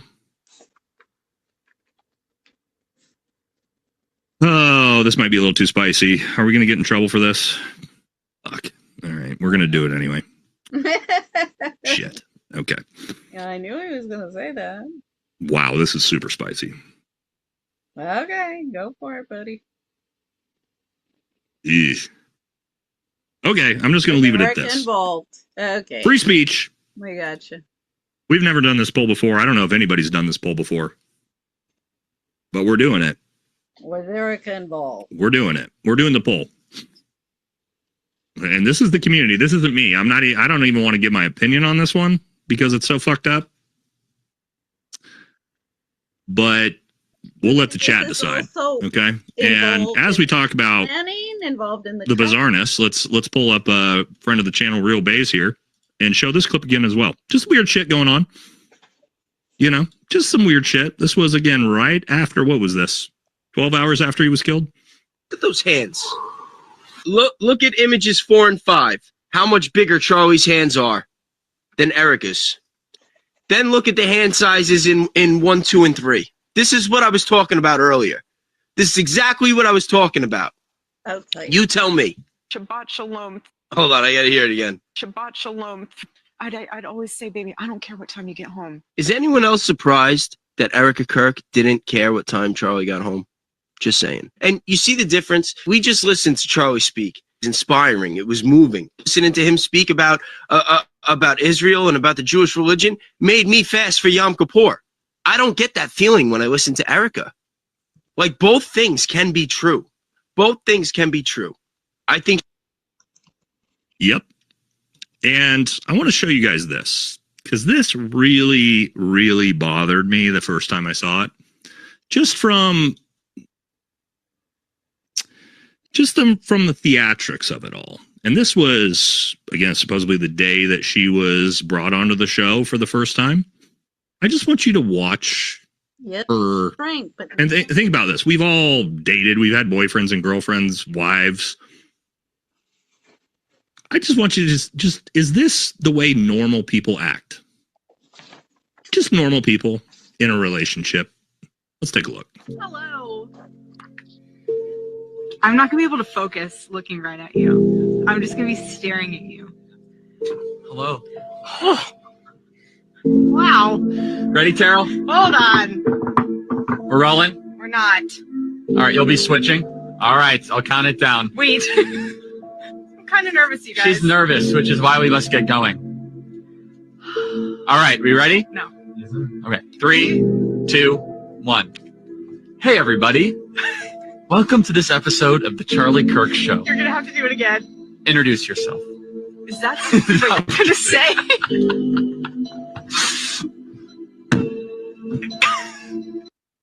Oh yeah, I think it is. She can't focus. No. I just can't focus when I'm looking at you. Look, guys, you guys know I like Charlie. Yeah, that's a little much. But Charlie is not a good looking guy. Oh. Okay, let's just fucking relax. The fact that she's acting like this, just I can't even focus when he's in the room. Yeah, that is Guys, a little bit over the this is not how That's how this Meghan is Markle. not how That's how men Meghan or Markle women talks. act. It's not. This is like, it's been fucking theatric since way before this happened. Yeah, Charlie's a nice looking guy, right? But to act like, for her to act like she's staring down the fucking barrel of Brad Pitt, I can't even look at you. I can't look at you. I can't focus. I can't even focus when you're in the room. Okay. That's the theater. He does have a point. He does have a point. That's all theater. Oh, look at Megyn. Brad He's better Pitt. looking than you. Oh, guys, you don't get that. That's not my point. Yeah, I wouldn't expect. My wife doesn't act that way around me either. If I were to walk out into the room and my wife was like, "Oh my god, I can't even focus with you in the room right now. I can't even." I would be like, Brittany, what the fuck are you talking about? God, that man. What, stop being fucking weird. And then we'd go about our day. Right? What do you mean you can't focus? I'm not that good looking, right? Like, it's all, again, the whole thing, it's obvious. It's just been weird, bizarre fucking theatrics from the very beginning. And it's everywhere, man. It hasn't fucking stopped. Like, again, here's more.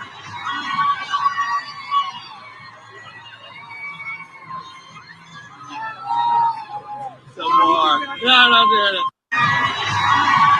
Like,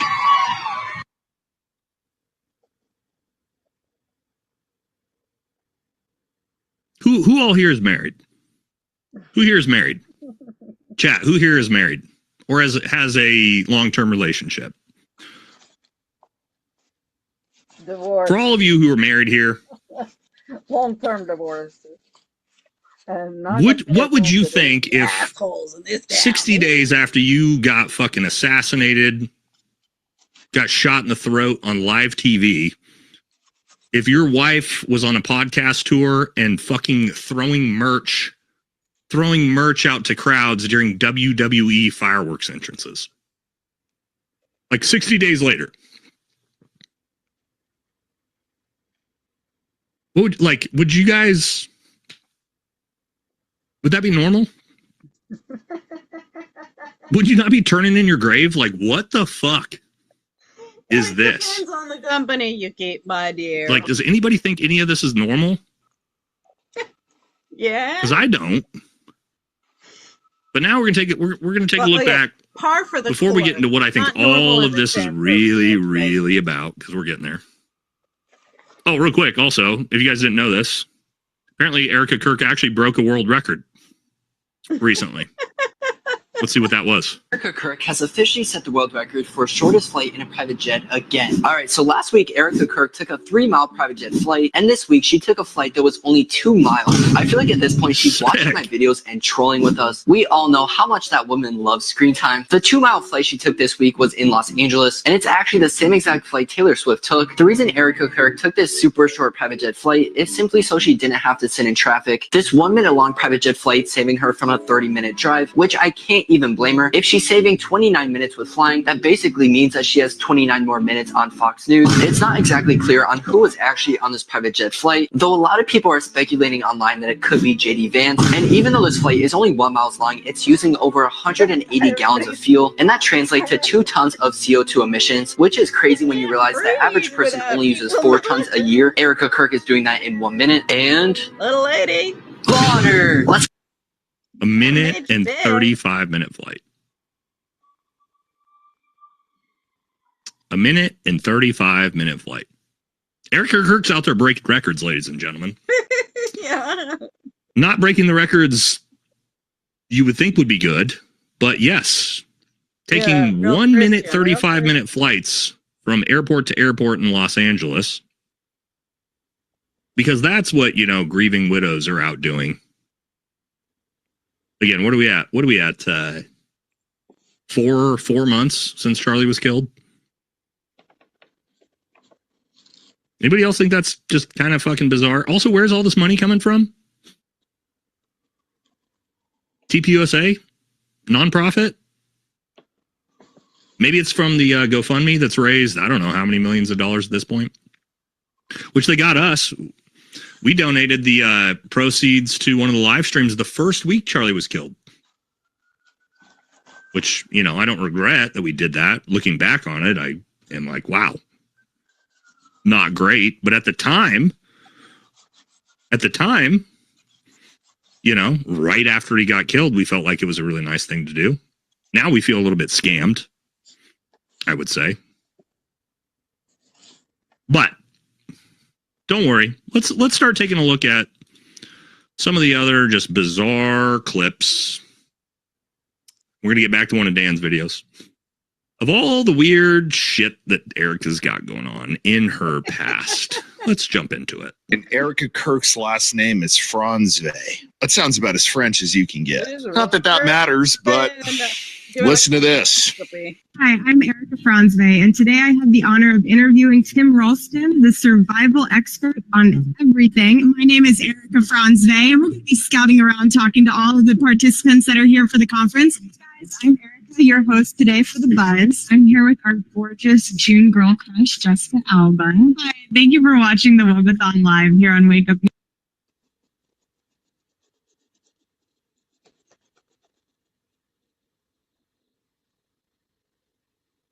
Well, something's froze. We can't hear him. You know, the thing is I keep on thinking about, and sometimes I'll see this in videos of Erica. What the fuck? We are here at NextCon with Shema Hyder, the CEO of the Marketing Zen Group. Today I want to talk to you about... Oh, we should be good. I actually had it muted so I could blow my nose. What I was saying is, she's an actress. She's not a trad wife. She's not a, oh, I never left the home other than to go to church in Israel, and that's how I met Charlie. No, you are a fucking actress. That's your real backstory, which becomes relevant in how we see her acting and operating now. Well, she was about an EMP threat. What is an EMP threat? And not even Okay, a second. So we got 4. Yeah, now she doesn't know what an EMP threat is after her CIA video. 40 different hats on. You're on The Buzz. You're doing like reality shows. You're somehow into all of this stuff, and then you're talking about EMP attack. Also, she was on like reality show dating shows, like Paradise Island and shit. By the way, if you didn't know, acts like somehow you were qualified to talk about those. Copy that. Amen. I love it when people who are not qualified to talk about things and give their opinion when they're literally talking out of their ass Guys, silver just surged 158%. Love you, Dan, but we're not going to listen to your ad right now.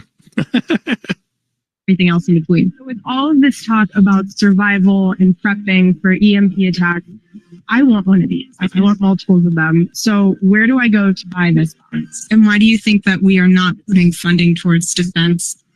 Because we're stiff. That is perfect. That's the best answer. Do the Honest Company products come with any type of education for parents so that they... Yeah, you know, our platform really is about education. So you can... Why is Erica Kirk interviewing Jessica fucking Alba? Okay.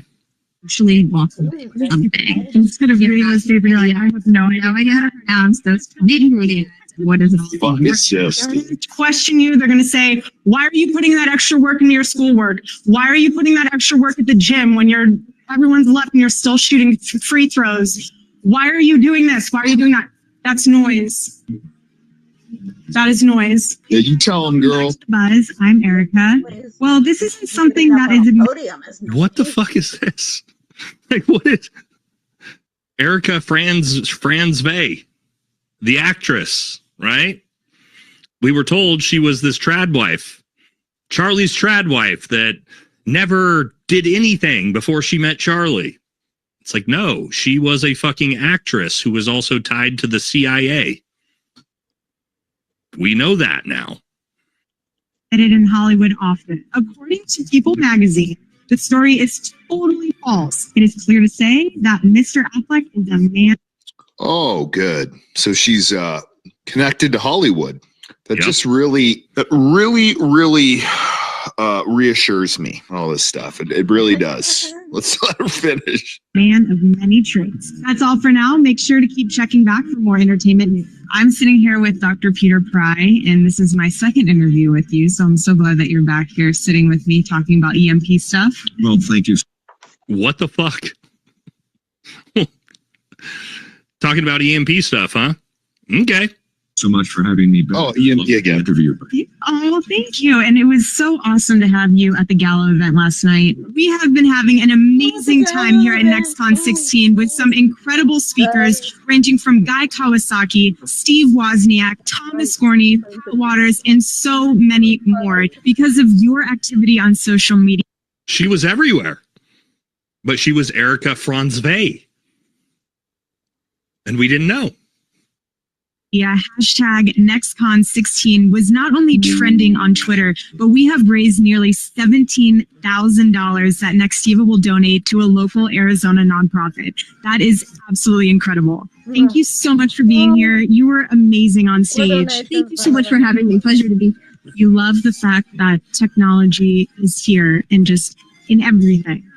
With that, how do you use technology to enhance the customer experience for businesses? Do you have any advice for that? So if you are not a pretty sure this is the guy that owns Banana Ball, by the way.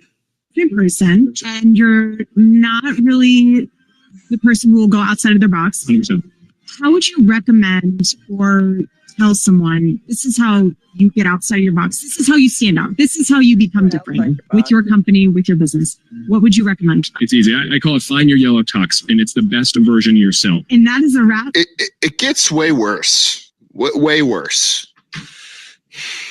People keep saying it was just different faith backgrounds. Nah, don't kid yourself. What she had wasn't faith. It was loyalty to this shadow group nobody talks about in public. The synagogue of Satan. Think Illuminati energy, but without the means. Real old families, real money, real power. They don't recruit people. They place people. And she wasn't a spouse. She was a placement.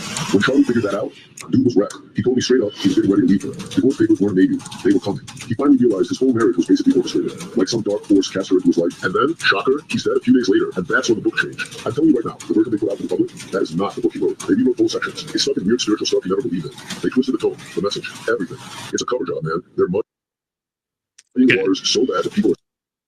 So, I don't know.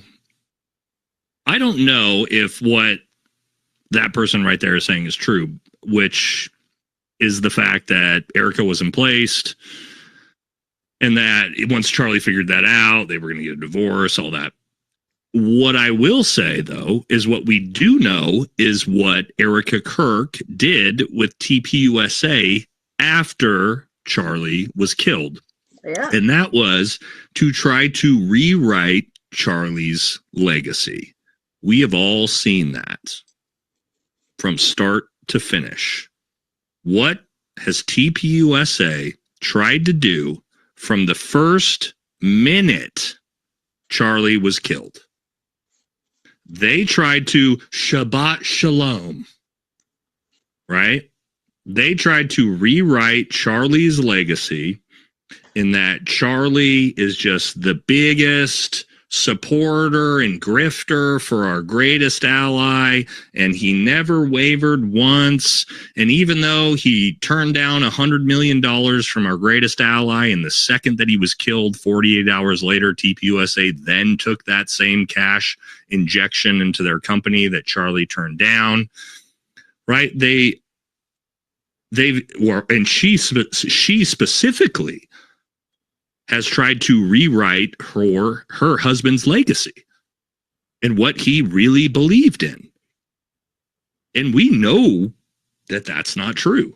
We've seen the text messages. Candace Owens put those fucking text messages out for everyone to see. And even TPUSA and Andrew Colvett had to come out and admit, yes, they're real. Yes, Charlie said that. Yes, Charlie was tired of being bullied by his Jewish donors. We know that. But she has tried to rewrite his legacy from day fucking one. They had, let me see if I can pull this up. Is it malicious intent, or is she just a gold digging whore who? Let me see if I can pull this up. This was hours, like maybe a day or two. Yeah, whatever. After Charlie was killed. Let me see if, let's see. You know, that just because she's a gold digging whore See if I can pull this up. Absolutely no more. Where is this picture I need? This is the picture I'm looking for. Wasn't right here. Criminally involved. Now, this right here. Indicating this ability. Was what was this? September 17th, 2025. Who did they have on Charlie Kirk's show? Oh, come on. Don't do this to me right now. We're not going to watch it. They had the Daily Wire 6 days after he was shot in the face. Ben Shapiro, Matt Walsh, Michael Knowles, Andrew Colvett. Days after Charlie was murdered, they hijack his fucking show with the Daily Wire, the Hasbro mouthpieces. Days. And what did we also learn? We also learned that Charlie Kirk hated fucking Ben Shapiro's guts because Ben Shapiro tried to destroy him and Candace Owens' career early in like 2014, 2015. He fucking hated Ben Shapiro. That's why Ben Shapiro wasn't invited to AmFest 2025. But do you know why? Ben Shapiro, you know, he spoke at AmFest. We all saw his weird, bizarre attack a rant where he attacked everybody at AmFest. Ben Shapiro was added to AmFest 2025 after Charlie was killed. They already had the entire cast set. Ben Shapiro was added after Charlie was killed. Charlie didn't want him there. Who added him? Well, who do you think fucking added him? Erica Kirk added him because she was running the show. And why would Erica Kirk add Ben Shapiro in the Daily Wire? Well, I think we all know that. I think we already all know why. Because that's our greatest ally. And that's what it's become a mouthpiece for. So let's get to, I think we know who she is at this point. She's an actress. She's a plant.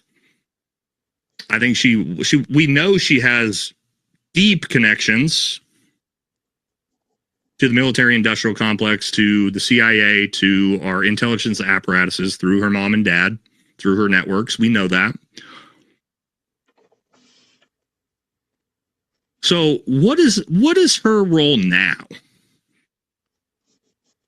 What do you guys think her role is now as the CEO of Turning Point USA?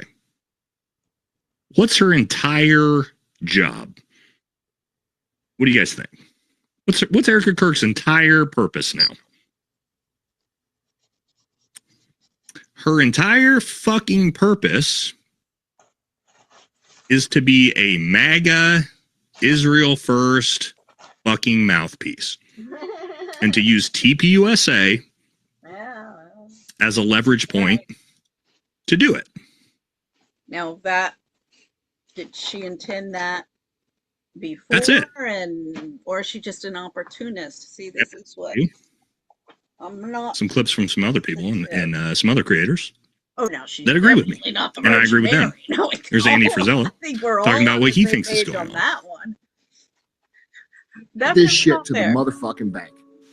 They're going to run her for president with Vance. That is what they're going to do. Okay? They are building her up into the new leader of the Republican youth to run her with Vance, so they have some sort of female running with Vance.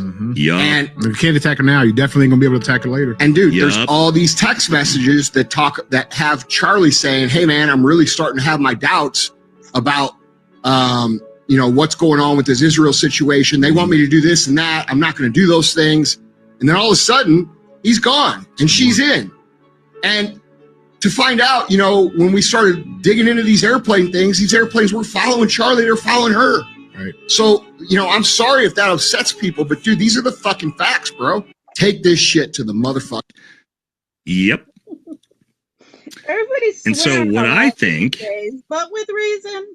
What I think is her entire role now is CEO of Turning Point USA. And what's Turning Point USA's role, right? As a nonprofit charitable organization, their entire role is to facilitate and do everything they can to put J.D. Vance into office in 2028 as the Israel first candidate.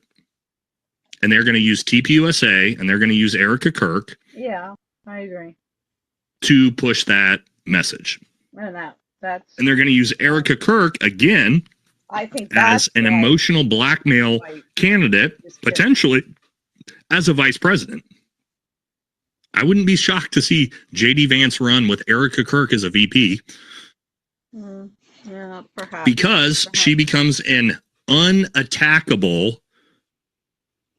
political candidate. There is nothing better than an unattackable political candidate. Oh, well, you can't attack Erica Kirk, the grieving widow of evangelical sensation and martyr Charlie Kirk. Can't say anything negative about him. Have to support him. Yeah. Have to support anything that she supports, aka our greatest ally. Now, I don't know if they're going to run her necessarily, but they are going to use TPUSA and her as a leverage point to push that agenda. And we're already seeing it. Yeah, I agree. We're already seeing that. It's already what they're doing.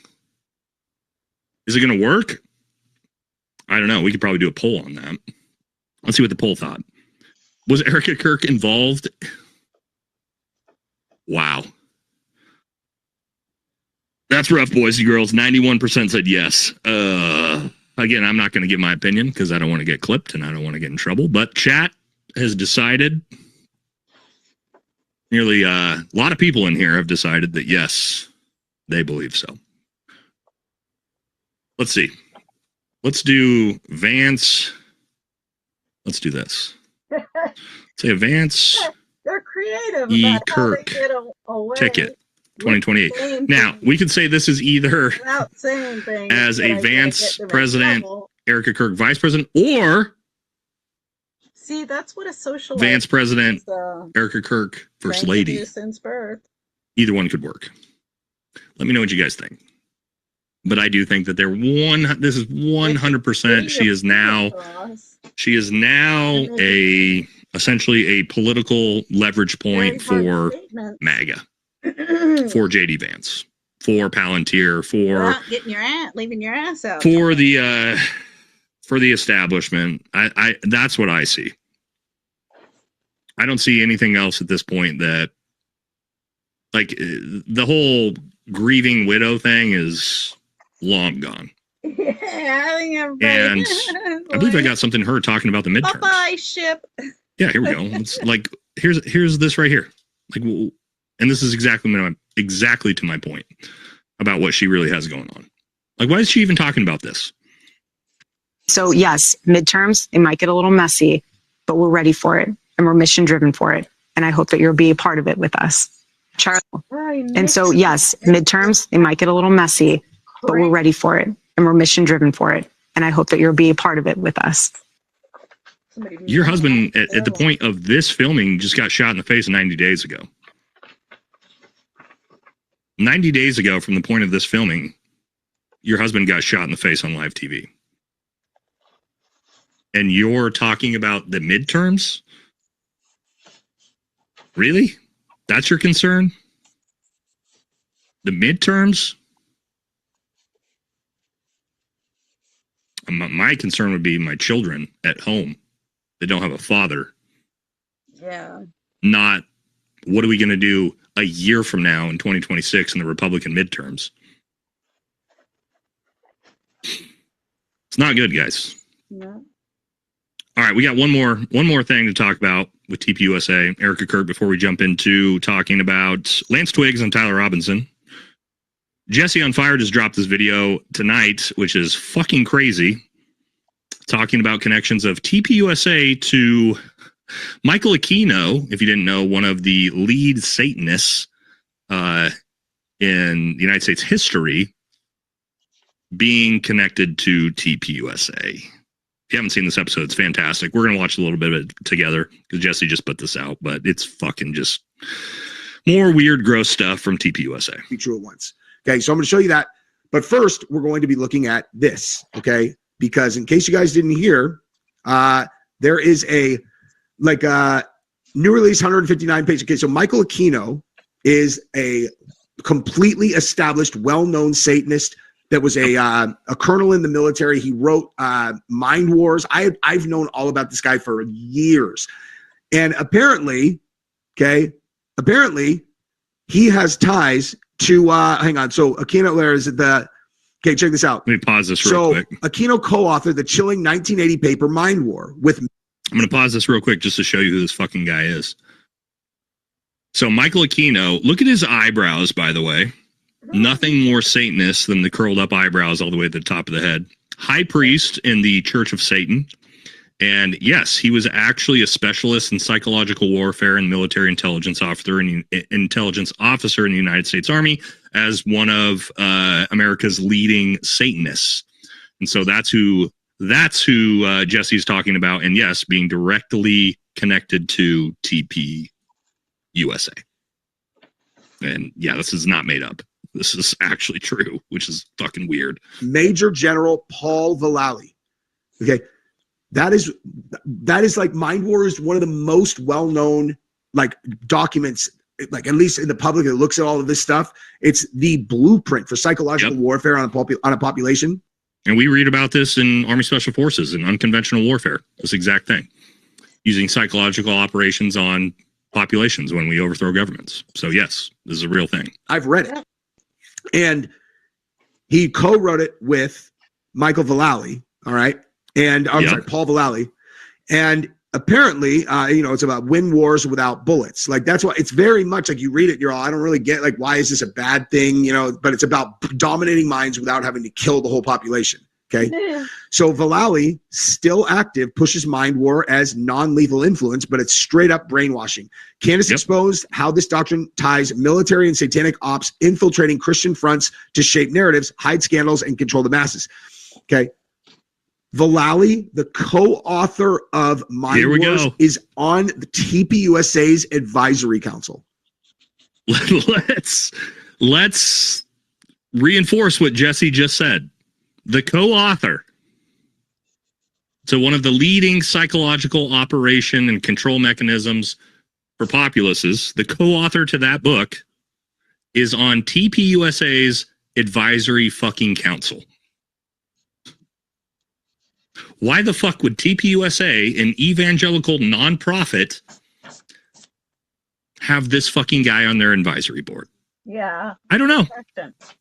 But he is. Okay. That is wild because, again, Michael Aquino, who wrote Mind Wars with him, is a straight up global Satanist leader. Yep. Okay. A global Satanist leader. I am going to show you.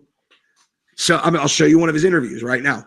Okay. We're going to look at that first. Then we're going to look at a Jimmy Dore clip about the connection that we talked about earlier in the video. And that is what we're going to do. So go ahead, subscribe to the channel if you don't mind. Yep. Go subscribe to Jesse if you're not already. You probably already are if you watch my channel, but if not. Because I just, that's what I'll do. The only way that I grow is if people who watch my content do the right thing and subscribe. And all right, come on, Jess. Let's that go. Would be the UK. Okay. That would be the UK. And I cannot stress enough. Mouthy Buddha does an entire series on Dauntless Dialogue. And I don't know how Jesse finds this shit. Like, this is a video from 1998 with 205 subscribers that he was able to dig up and pull up of, again, the co-author of this exact same book that we're talking about being on the advisory board of TPUSA and one of the leading Satanists in America in the 80s and 90s. He covers this. I can't remember what number it is. I'll tell you guys later at some point. I've actually recommended it a bunch of times, but in that one, okay, it actually, whatever. They go through all of these guys who are the exact same generation as Aquino, exactly same generation. They're all dead now. And they went through each of them, like all of the accusations of all this insane ritualistic, SRA. And all of them got knighted. Okay, we're not talking about like, oh, they were in kind of big position. They were all knighted in the UK. Okay, like they had complete control of the government. And one of the ways that you know is if you ever see those guys and they grow their eyebrows out and then they twist them at the end, that's how you know. That's a real Satanist. Also, just look at this dude's fucking hair. You can tell this dude is a Satanist. Look at his fucking haircut and his eyebrows. Caricatured into the Judeo-Christian Satan.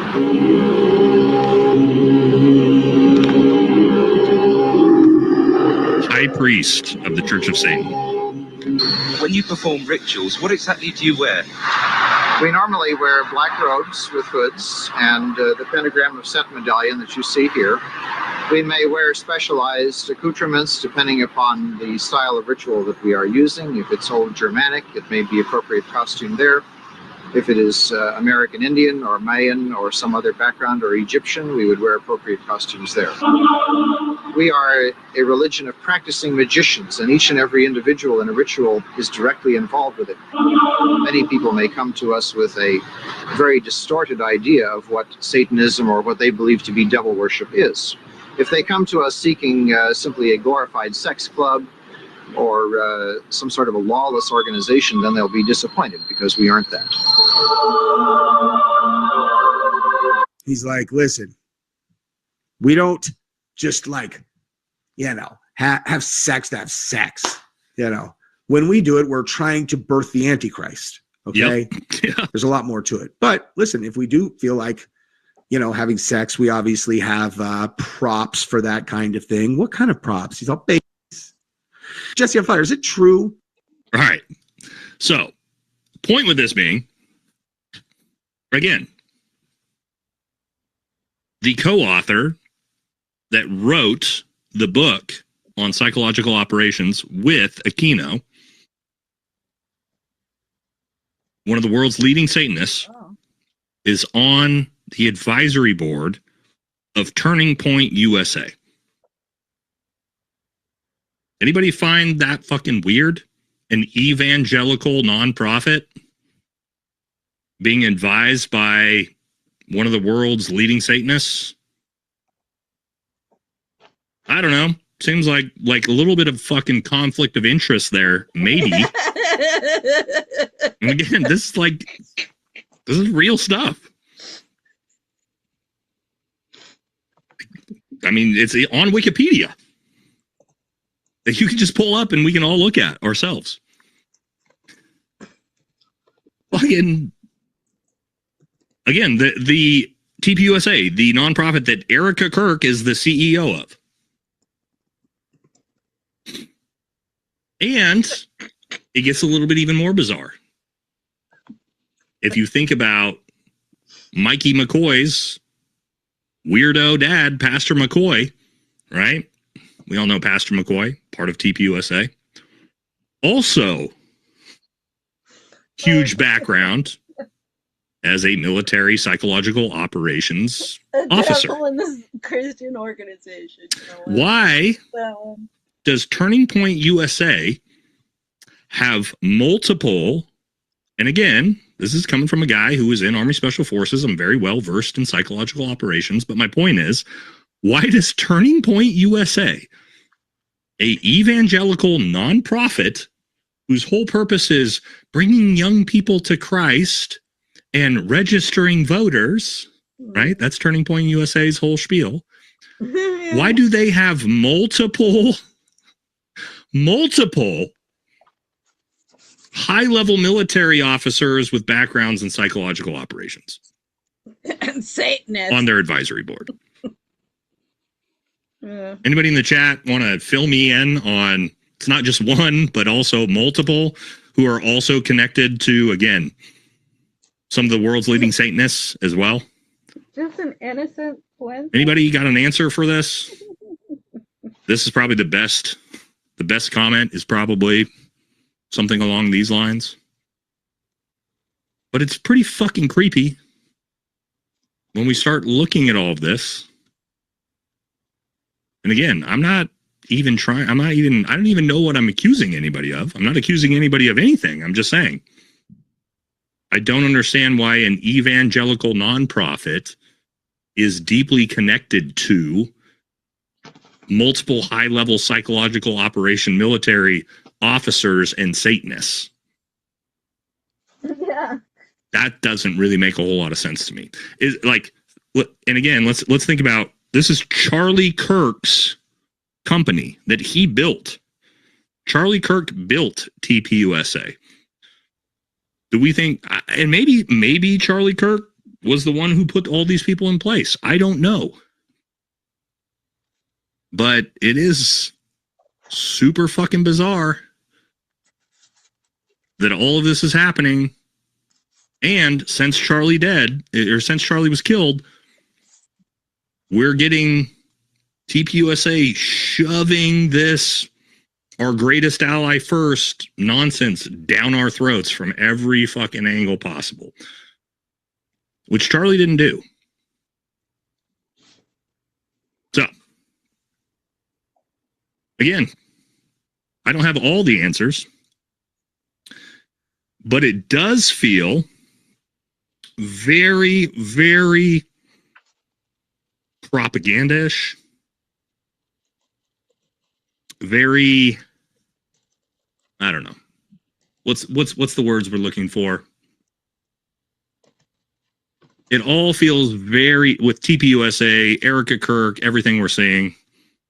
Again, just completely throwing Charlie Kirk's legacy out the window, completely rewriting history, completely rewriting what he believed in. And now we're learning all these things about the people involved. I don't know. It's not good. It's not good. I don't know how you guys feel about it, but it's not good. All right, we did it. We got through Erica Kirk, TPUSA. We got to talk about Lance Twiggs and Tyler Robinson, because actually two big things happened today. The pretrial for Tyler Robinson was today, or one of the pretrials. There's going to be tons of pretrials. We'll take a quick look at that, and we'll talk about Lance Twiggs as well. If you guys didn't know, yes, the pretrial happened, and Tyler Robinson's defense is trying to disqualify the prosecutor in the case. So let's see what's going on with that. Lawyers for the man accused of killing Turning Point founder Charlie Kirk are trying to disqualify one of the prosecutors on the case, claiming he has a conflict of interest. We firmly believe that the law supports the conclusion that that particular prosecutor should have been screened off. Now, the court went to recess just before the top of the hour here. For the latest on this case, though, let's bring in CBS News reporter Andres Gutierrez. Andres, why does the defense want the prosecutor off the case here? Well, the Robinson's defense team is asking the judge not to only take off that prosecutor. They want to disqualify the entire office, arguing that there is a conflict of interest because the 18-year-old child of one of the deputy county attorneys was in the crowd at the Charlie Kirk event when the shooting happened. Defense lawyers say that that personal connection should have triggered a formal screening to keep that particular county away from the decisions made in this case, especially since the office was so quick to announce that it would be seeking the death penalty against Tyler Robinson. They also said that it was improper for the same office to argue that there is no conflict, and they want an outside team like the Utah Attorney General's office to step in just for this motion about disqualifying the prosecutor. Okay, so what did the judge and prosecutor? So, turns out the prosecutor on the case, his kid was in the audience when Charlie Kirk was killed. And so what the defense is arguing is that that's obviously a conflict of interest. It's an emotional conflict of interest, right? If the prosecutor had a child that was there on scene, then that is going to make the prosecutor emotionally not be able to carry out his job because, which is probably true, by the way. I mean, I would think the same thing. If I was a prosecutor and my child was there at the shooting when that happened, I'd probably be pretty emotional about that as well. But also, how does that this is just failures by the government, right? How does that even get to this point where they put forward a prosecutor, they put forward the lead prosecutor, I believe, that the lead prosecutor on the case just didn't bother letting anybody know that his kid was in the crowd during the shooting? That's probably a conflict of interest. It's almost like the Luigi Mangione case, which we're seeing now. Like pretty much everything in that case is getting thrown out left and right, because the government, the prosecution, the FBI, everybody involved fucked everything up. And this is just another one of those things of like, really, you guys are you're that lazy? Somebody got right here. Silver just said it. Yeah, didn't recuse himself. Just didn't bother mentioning that there may be a conflict of interest for him being the prosecutor. Which is obviously a massive conflict of interest. If your son or daughter was potentially in a situation where they could have been killed, you're going to be very emotional about that. You're probably not going to be able to carry out your duties in a legal and professional way. So not a great start for the prosecution on all of this. If they have to throw out the lead prosecutor and bring in a new prosecutor before they even start this case, fucking chaos. It's going to be chaos. Because the whole story is so fucked up and bizarre, and nobody believes anything out of the FBI or law enforcement regarding this anyway. And now you're going to add in that the prosecutor is emotionally compromised and he just didn't bother saying anything. It's not good. It's not good for the trial. Now, I don't know what's going to happen with that. We'll have to wait and see.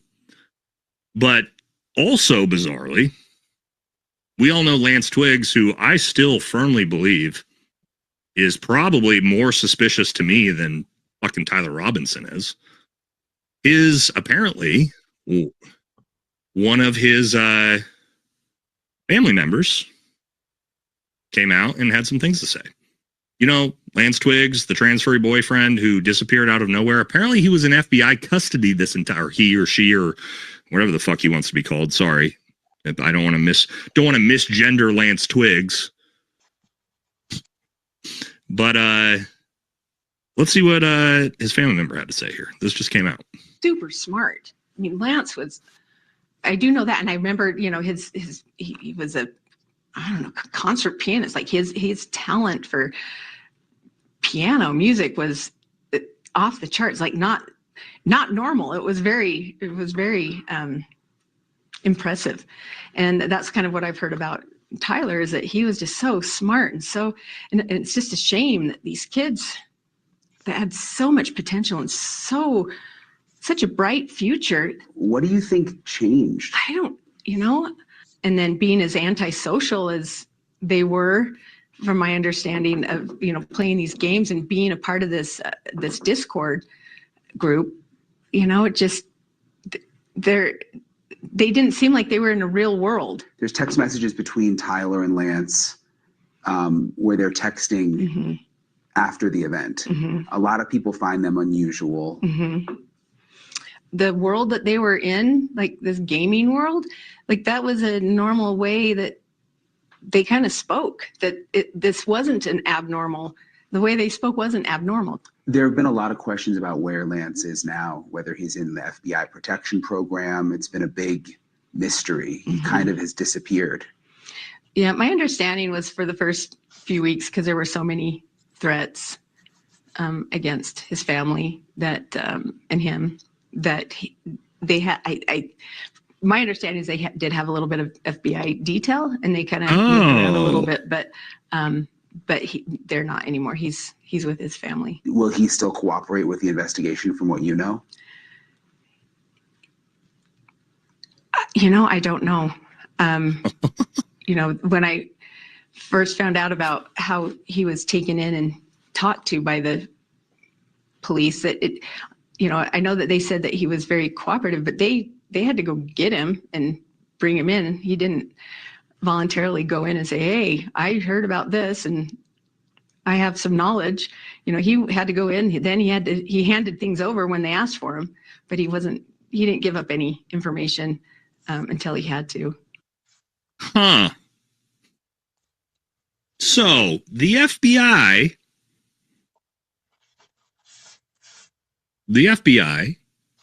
which actually makes sense, because we heard that Lance Twiggs just disappeared. He just disappeared into the nether, and nobody had any idea where he went, and law enforcement didn't know where he went.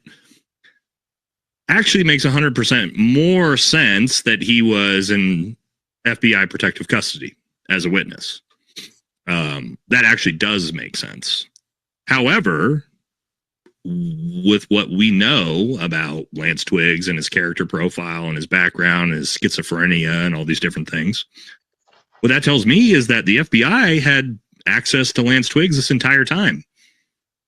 And through their investigation, they decided he wasn't involved.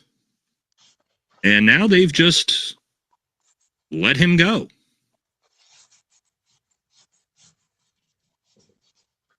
I don't know about that one.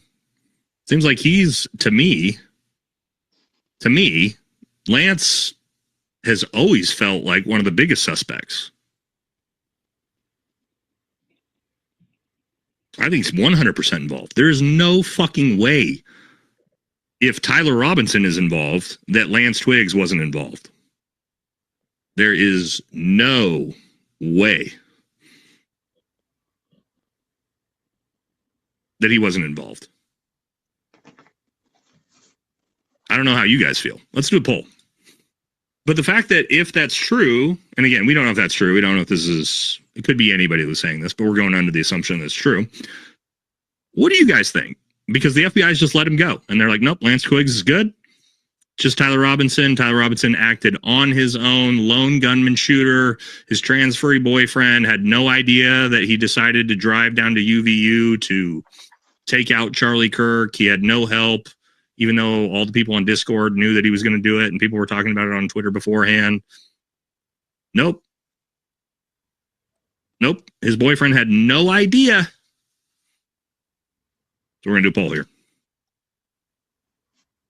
Was Lance involved? Because now he's good. He's gone. The FBI is not trying to prosecute anybody. FBI is not trying to prosecute anybody but Tyler. Tyler by himself. That's the official narrative. Right? That's the official narrative. And now if the FBI investigated Lance Twiggs and they let him go, they're saying, nope, just Tyler Robinson. Nobody else is involved. Which I don't believe. I don't know. Like, we can all believe what we want. I believe Tyler Robinson is sketchier to me than, or excuse me, Lance Twiggs was sketchier to me than Tyler was from the beginning. Just based off character profile. All of this schizophrenia, all of the craziest stuff, and all the crazy stuff that's going on. Anyway, we'll see what you guys think. And then, last thing for the show. We're going to talk about one more thing, all right? And that's going to be, we talked about, bunch of people in the conservative space, Fuentes' weird shit, Erica Kirk, TPUSA, Twiggs, Tyler Robinson. We're going to let you guys vote on those things. Last thing we're going to talk about before we close the show out and do our super chats is the Daily Wire. Yes, the Daily Wire and Matt Walsh, which I did a full episode on this. But I wanted to talk about it on the live stream. Just because I'm still so pissed off at this little fucking pussy Matt Walsh. Who just, again, had the audacity to attack disabled veterans. I don't understand the strategy by Matt Walsh here. We all know that he's Ben Shapiro's little whipping boy. We get it. But who thought attacking disabled vets was the play here? I don't know. Maybe I'm passionate about it because, again, I am a veteran myself, and I just hate seeing the people who actually went and fought the wars get shit on, especially like the people who went and fought the wars and got fucked up, lost their legs, eyes, arms, their emotional capacities, their brains in a lot of ways. Stop making PTSD, wars and send them. Which is a very real thing for everybody that just thinks that's no big deal. Matt Walsh, one of my best friends and my teammates, took his own life 2 years ago after one of our combat deployments due to the trauma from that, fighting ISIS and the Taliban and some disgusting things that happened there. Multiple people I've worked with that have lost their lives in combat and killed themselves afterwards.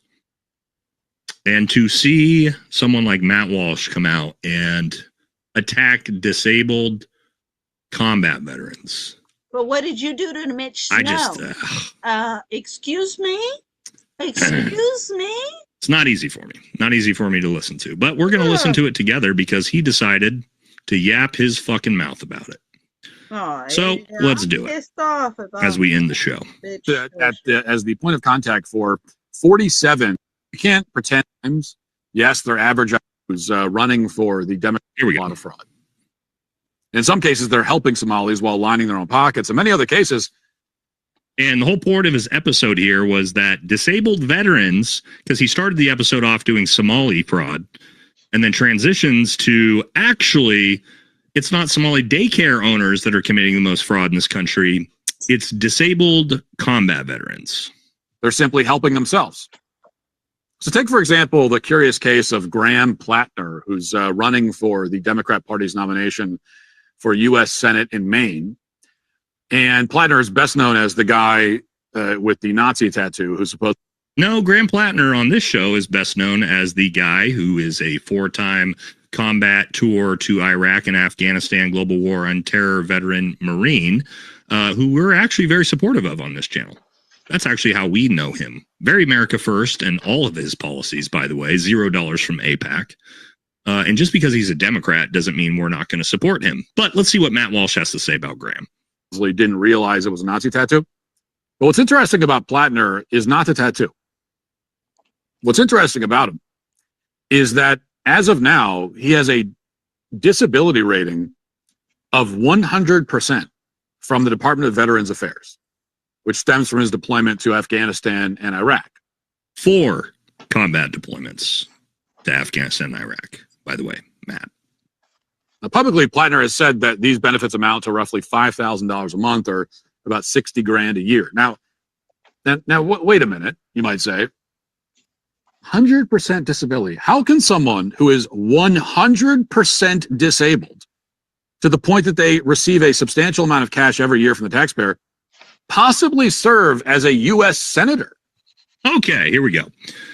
So this is what's so embarrassing for someone like Matt Walsh, who never served. He was never in the military.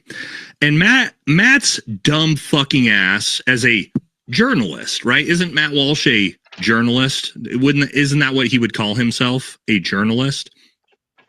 He couldn't do a simple chat GPT search to ask, what does VA disability mean? So what Matt seems to think is because the term is 100% disability, that means this person is 100% a vegetable.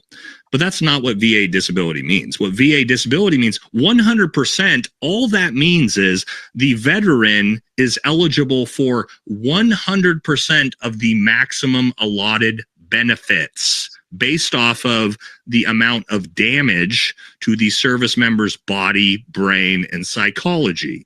It's not saying he's 100% incapacitated as a vegetable. It's saying he's eligible for 100% of the benefits because he's so fucked up. So there's a cap. The cap is 100%, which is about not $5,000, but about $4,300 to $4,400 a month. What it's saying is this veteran has taken so much damage to the body, brain, psychology that we're going to give him the maximum allotted benefits, 100% of the benefits. If you're 70% disabled, you're going to get 70% of that mathematical equation. It has fucking nothing to do with I'm 100% disabled, so I can't work, I can't move, I can't function. That doesn't matter, because what Matt Walsh doesn't understand is that it turns out tons of veterans and combat veterans have had legs blown off and arms blown off and been maimed and PTSD and TBI and brain damage, but they can still manage to work a job. Veterans like me, who happen to be disabled through extreme amounts, I was medically retired through extreme amounts of injuries.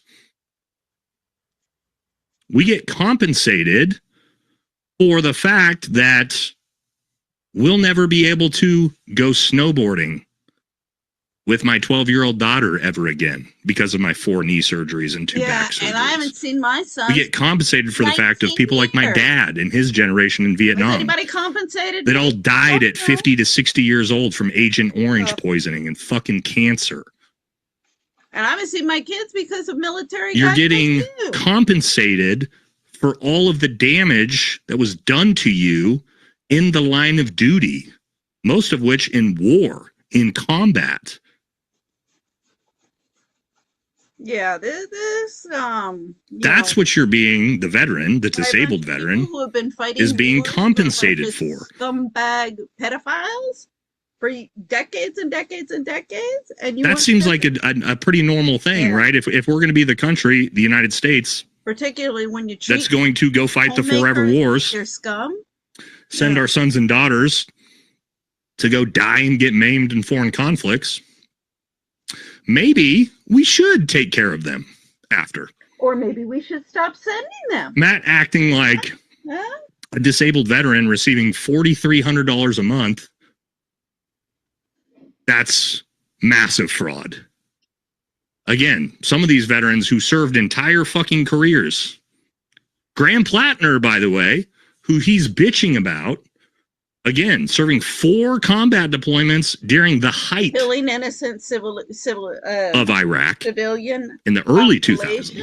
I mean, that dude's a fraudster because he's receiving disability compensation.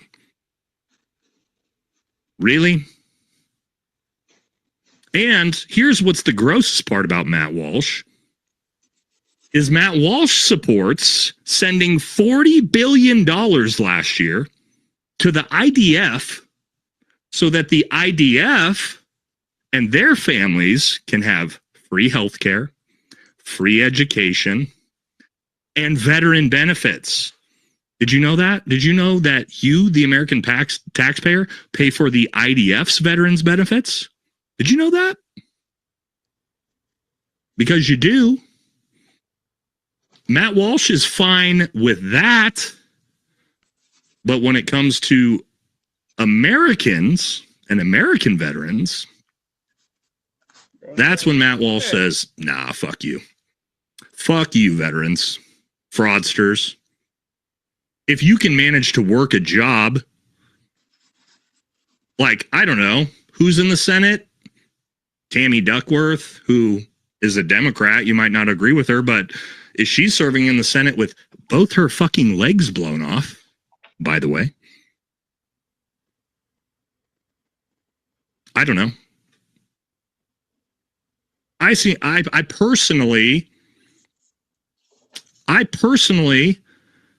have no issues with my tax dollars going to pay for veteran benefits comparatively to going to pay for Israel's military's benefits. I'd rather my taxpayer dollars go to my own military's veterans who serve those wars. I mean, again, you can believe what you want. You can have whatever take you want. But if you're Matt Walsh, conservative talking head from the Daily Wire, who also, the Daily Wire, the biggest neocon fucking organization out there, supports bombing every country and supported the global war on terror, supported the invasion of Iraq, supported the invasion of Afghanistan. By the way, guys, who over at the Daily Wire served? Who at the Daily Wire fought the global war on terror? Can you guys tell me one of their talking heads that fought the global war on terror? Because they love cheering it on. But who of them actually fought the global war on terror? Who of them served? Ben Shapiro, Matt Walsh, Michael Knowles, metrosexual Michael Knowles. I don't think he did. I don't think Matt Walsh did. I don't think Ben Shapiro did. Yeah, not a fucking single one of them. But they're bending over backwards, again, to send your sons and daughters to go die in a foreign war, but also to go fight in a foreign war, but then to not be taken care of when they come back. And here's what I'll explain to you guys. The most important part about this. If we want to be a country, and we used to be a country that didn't take care of our veterans, by the way, talk to any Vietnam veteran, talk to any World War II veteran, talk to any Korean War veteran. We didn't used to take care of our veterans at all until about 2004, by the way.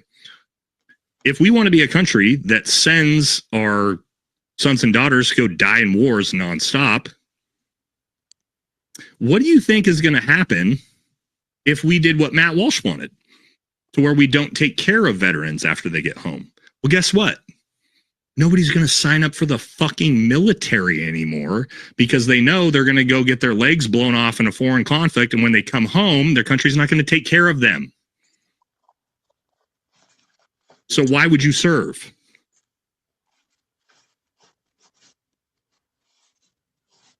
Again,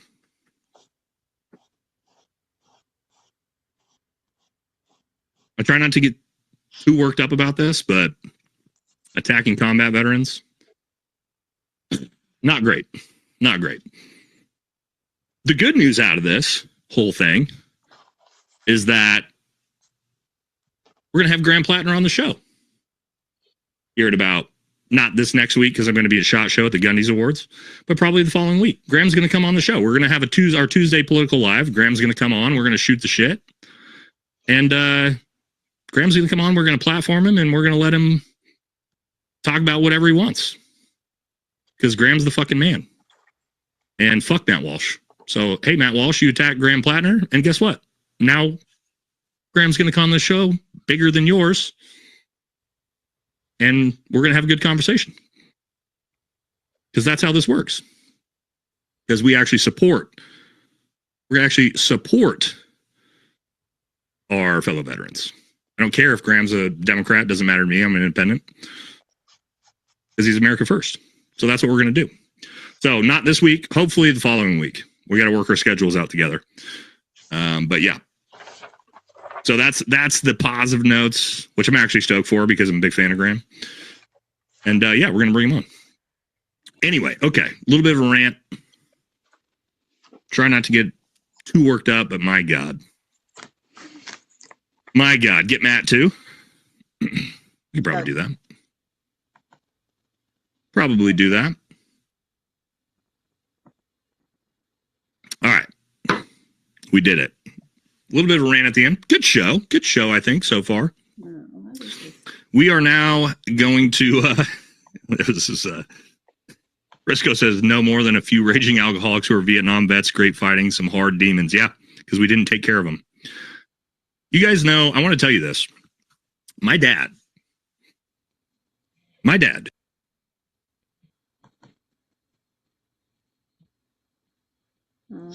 Freezing up. Let's see if I can close this. Let's close some of these.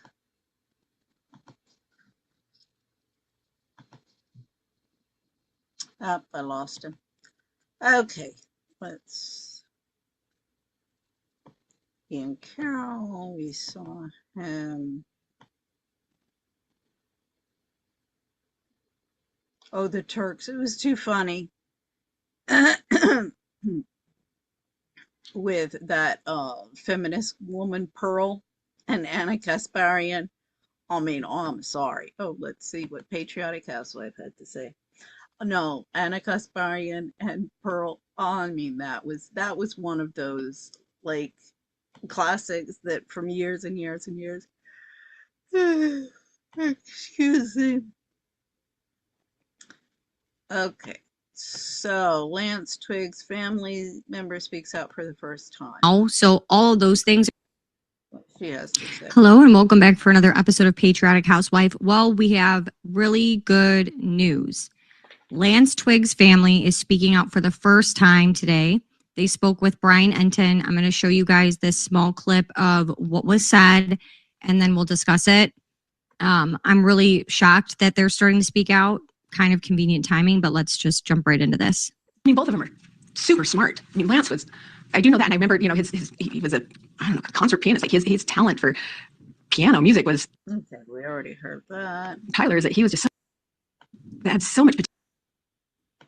From my understanding of, you know, playing these games and being a part of this this Discord group, you know, just they didn't seem like they were in a real world. There's text messages between Tyler and Lance where they're texting after the event. A lot of people find them unusual. The world that they were in, like this gaming world, like that was a normal way that they kind of spoke. That this wasn't an abnormal. The way they spoke wasn't abnormal. There have been a lot of questions about where Lance is now, whether he's in the FBI protection program. It's been a big mystery. He kind of has disappeared. Yeah, my understanding was for the first few weeks, because there were so many threats against his family that and him that they had. My understanding is they did have a little bit of FBI detail, and they kind of moved around a little bit, but they're not anymore. He's with his family. Will he still cooperate with the investigation, from what you know? You know, I don't know. You know, when I first found out about how he was taken in and talked to by the police, you know, I know that they said that he was very cooperative, but they had to go get him and bring him in. He didn't voluntarily go in and say, "Hey, I heard about this and I have some knowledge." You know, he had to go in. Then he handed things over when they asked for him, but he didn't give up any information until he had to. There are so many theories out there, and I'm sure you've seen them. People think other people are involved, or another government was involved. I mean, you're kind of in the middle of this. How confident are you that police have the right guy, Tyler Robinson? 100%. They have the right guy. So I have questions about the timing. Obviously, I think that this is kind of coincidental timing. We have the information coming out from Mitch in the fort, and, you know, it's clearly causing this chaos and this panicked frenzy that we're seeing from TPUSA workers, from the CEO of TPUSA. It seems like it's really struck a nerve. And to me, when it strikes a nerve like that, you have to believe that there's some truth there. That's just my opinion. So I think it's interesting now that this has come out. We can't combat with alibis. We can't combat with trying to lie. And now all of a sudden, out of nowhere, we have Lance's family speaking out. A little bit weird, but it's interesting, right? Why didn't we do this weeks ago? Why weren't people talking weeks ago to make us feel like this is a real person? I wonder if it's because they know no one's buying the narrative for sure now. A good majority of, I think, all Americans aren't buying that. So timing is interesting to me. It also appears that by what she said, that the family did not know Tyler Robinson. So either, you know, they had never brought him around the family, or maybe Lance Twiggs. I mean, I know that we've heard that Tyler hadn't come out to his family yet. That kind of thing. So that's interesting to know that, like, they didn't know Tyler. They just know it off of hearsay. So I'm curious to see, like, how long they were dating for. What's the background there to where you're willing to kill for this person? So that kind of is weird to me. I also think it's interesting that she brings up, you know, the gaming antisocial behavior, and that, like, oh, well, you know, the texting is normal, the verbiage is normal. I don't think that has anything to do with gaming in Discord or the gaming community. I have a brother that gamed professionally, and how he got into that was because at school, people were bullying him, and he did fall into video gaming and making online friends, and it led him into being on games a lot, and then he was amazing, obviously, and traveled the world and did all these things, and that's awesome. But also, I don't think that means that that has anything to do with it too. There are some people, yes, I think, who go through bullying or certain things, and so online is kind of like a safe way to make friends. It's like a safer place than for instance, like the South Side Chicago in a public school for certain people. And so that, I think, her trying to say like, oh well, they were in Discord and the gaming community, and that's just like kind of like the vibe, or leading it in that direction, was weird to me, because there's plenty of people who are gaming in Discord that don't talk like that, don't create that kind of community. I think majority of people don't. So I think it's interesting that we're trying to me, this conversation just seems like we're really trying to line up with the Fed narrative. And why now? So all of those things are looking a little weird to me. So I don't really know what to make of this. I also think it's interesting that we are finding out that his family, they had an FBI detail with them. They moved around a lot, but now he's just with his family, and like they're back to normal life in a sense of like staying at their house, is what I think was insinuated. Interesting that they have a Fed detail. This case is just, everything about it is weird. None of it is like any other case we've seen. So it's just really interesting. I'll be interested to hear what you guys think about this, but this is really bizarre. Also, her saying that when they were talking about, did Lance Twiggs bring things to the police, and it was like, no, he didn't. It wasn't until he was asked for them or he was approached that he divulged this information. For me, I don't even know if that even matters, because I just think there's a lot of weirdness surrounding Lance Twiggs. I don't know if you guys remember Turkey Tom's video that he did, where it's supposedly like a friend of Lance Twiggs like gave pictures and like all these different things of like their apartment, and was like, oh, it was so weird, and there were wires everywhere and growing mold in cups and like these like science experiments. And I remember seeing that video and being like, okay, that's bizarre, but then also being like, why would a friend take all these pictures of someone's house? Like, I've been in people's houses and like they're not the cleanest person, or their house is like a train wreck, and I'm not gonna go and like just take photographs and like have them in my camera roll ready to go in case something happens, so I could just like be able to have someone put out like an hour video about like my doodles and my wires being everywhere and me growing mold in cups. To me, it was giving like, I don't know, made up information to give to somebody who had a platform to be like, oh yeah, like look, this kid was a weirdo, and I just thought it was so weird, so I just like banked up all this like information in my camera roll, and took notes of like, oh well, this looks like it could be a part of this, and it could be towards like Freemasonry or whatever, you know what I mean, whatever. Just like it's weird. It doesn't make sense. Let me know in the comments if you guys think that it's weird. Do you guys go into your friends' houses and take photos of all their stuff just so you could turn around later and like maybe be like, oh yeah, well I saw this coming because they were doodling like stars and pentagrams and whatever. I don't know. There's just a lot of things about this that are weird, and then now we have this coming out, which is good. It's good to have someone talking, but then you have to wonder why now. And again, it just seems like everything is fitting with a bow on the package. Like, yes, it's everything that, yeah, why now? I mean, the thing is like, patriotic housewife appears to be the only one who thinks that this excuse me, I am getting tired, thinks that this person is for real, and not some plant. I mean, she says, oh, well, it's really bizarre, like, the timing, but no, obviously, I mean, that this person is, I mean, I think I agree most with Baron Coleman's reaction. Like, I wouldn't believe you, like, who are you? Yeah, so I believe that's a plant. And the thing is the more and more they push people like that, and more you bring in plants, the more and more people go, what are you hiding? Like, don't do this, because really, you guys, it's really working very much. I mean, really, it's almost comical how much, how the more and more, it's just like little kids, the more and more you're trying to hide everything, the more and more you look guilty and raise questions. So anyway, everybody's, for the past 20 years, sorry, since I've been back, oh no, you missed the boat. You got out of the labor markets. You opted out of the labor markets in the 80s. You missed the boat. I just don't. Guess what? The boat you got on is a Titanic. And you left me at the dock holding the booty. Oh, I got so many freaking lawsuits against every single person. If I can find a lawyer, a couple of lawyers with the brains and balls, I'm gonna end up the most wealthy person on this planet. What? Having it all. Just good. With my little friend here in the background. Yes, this is a very evil time we are living in.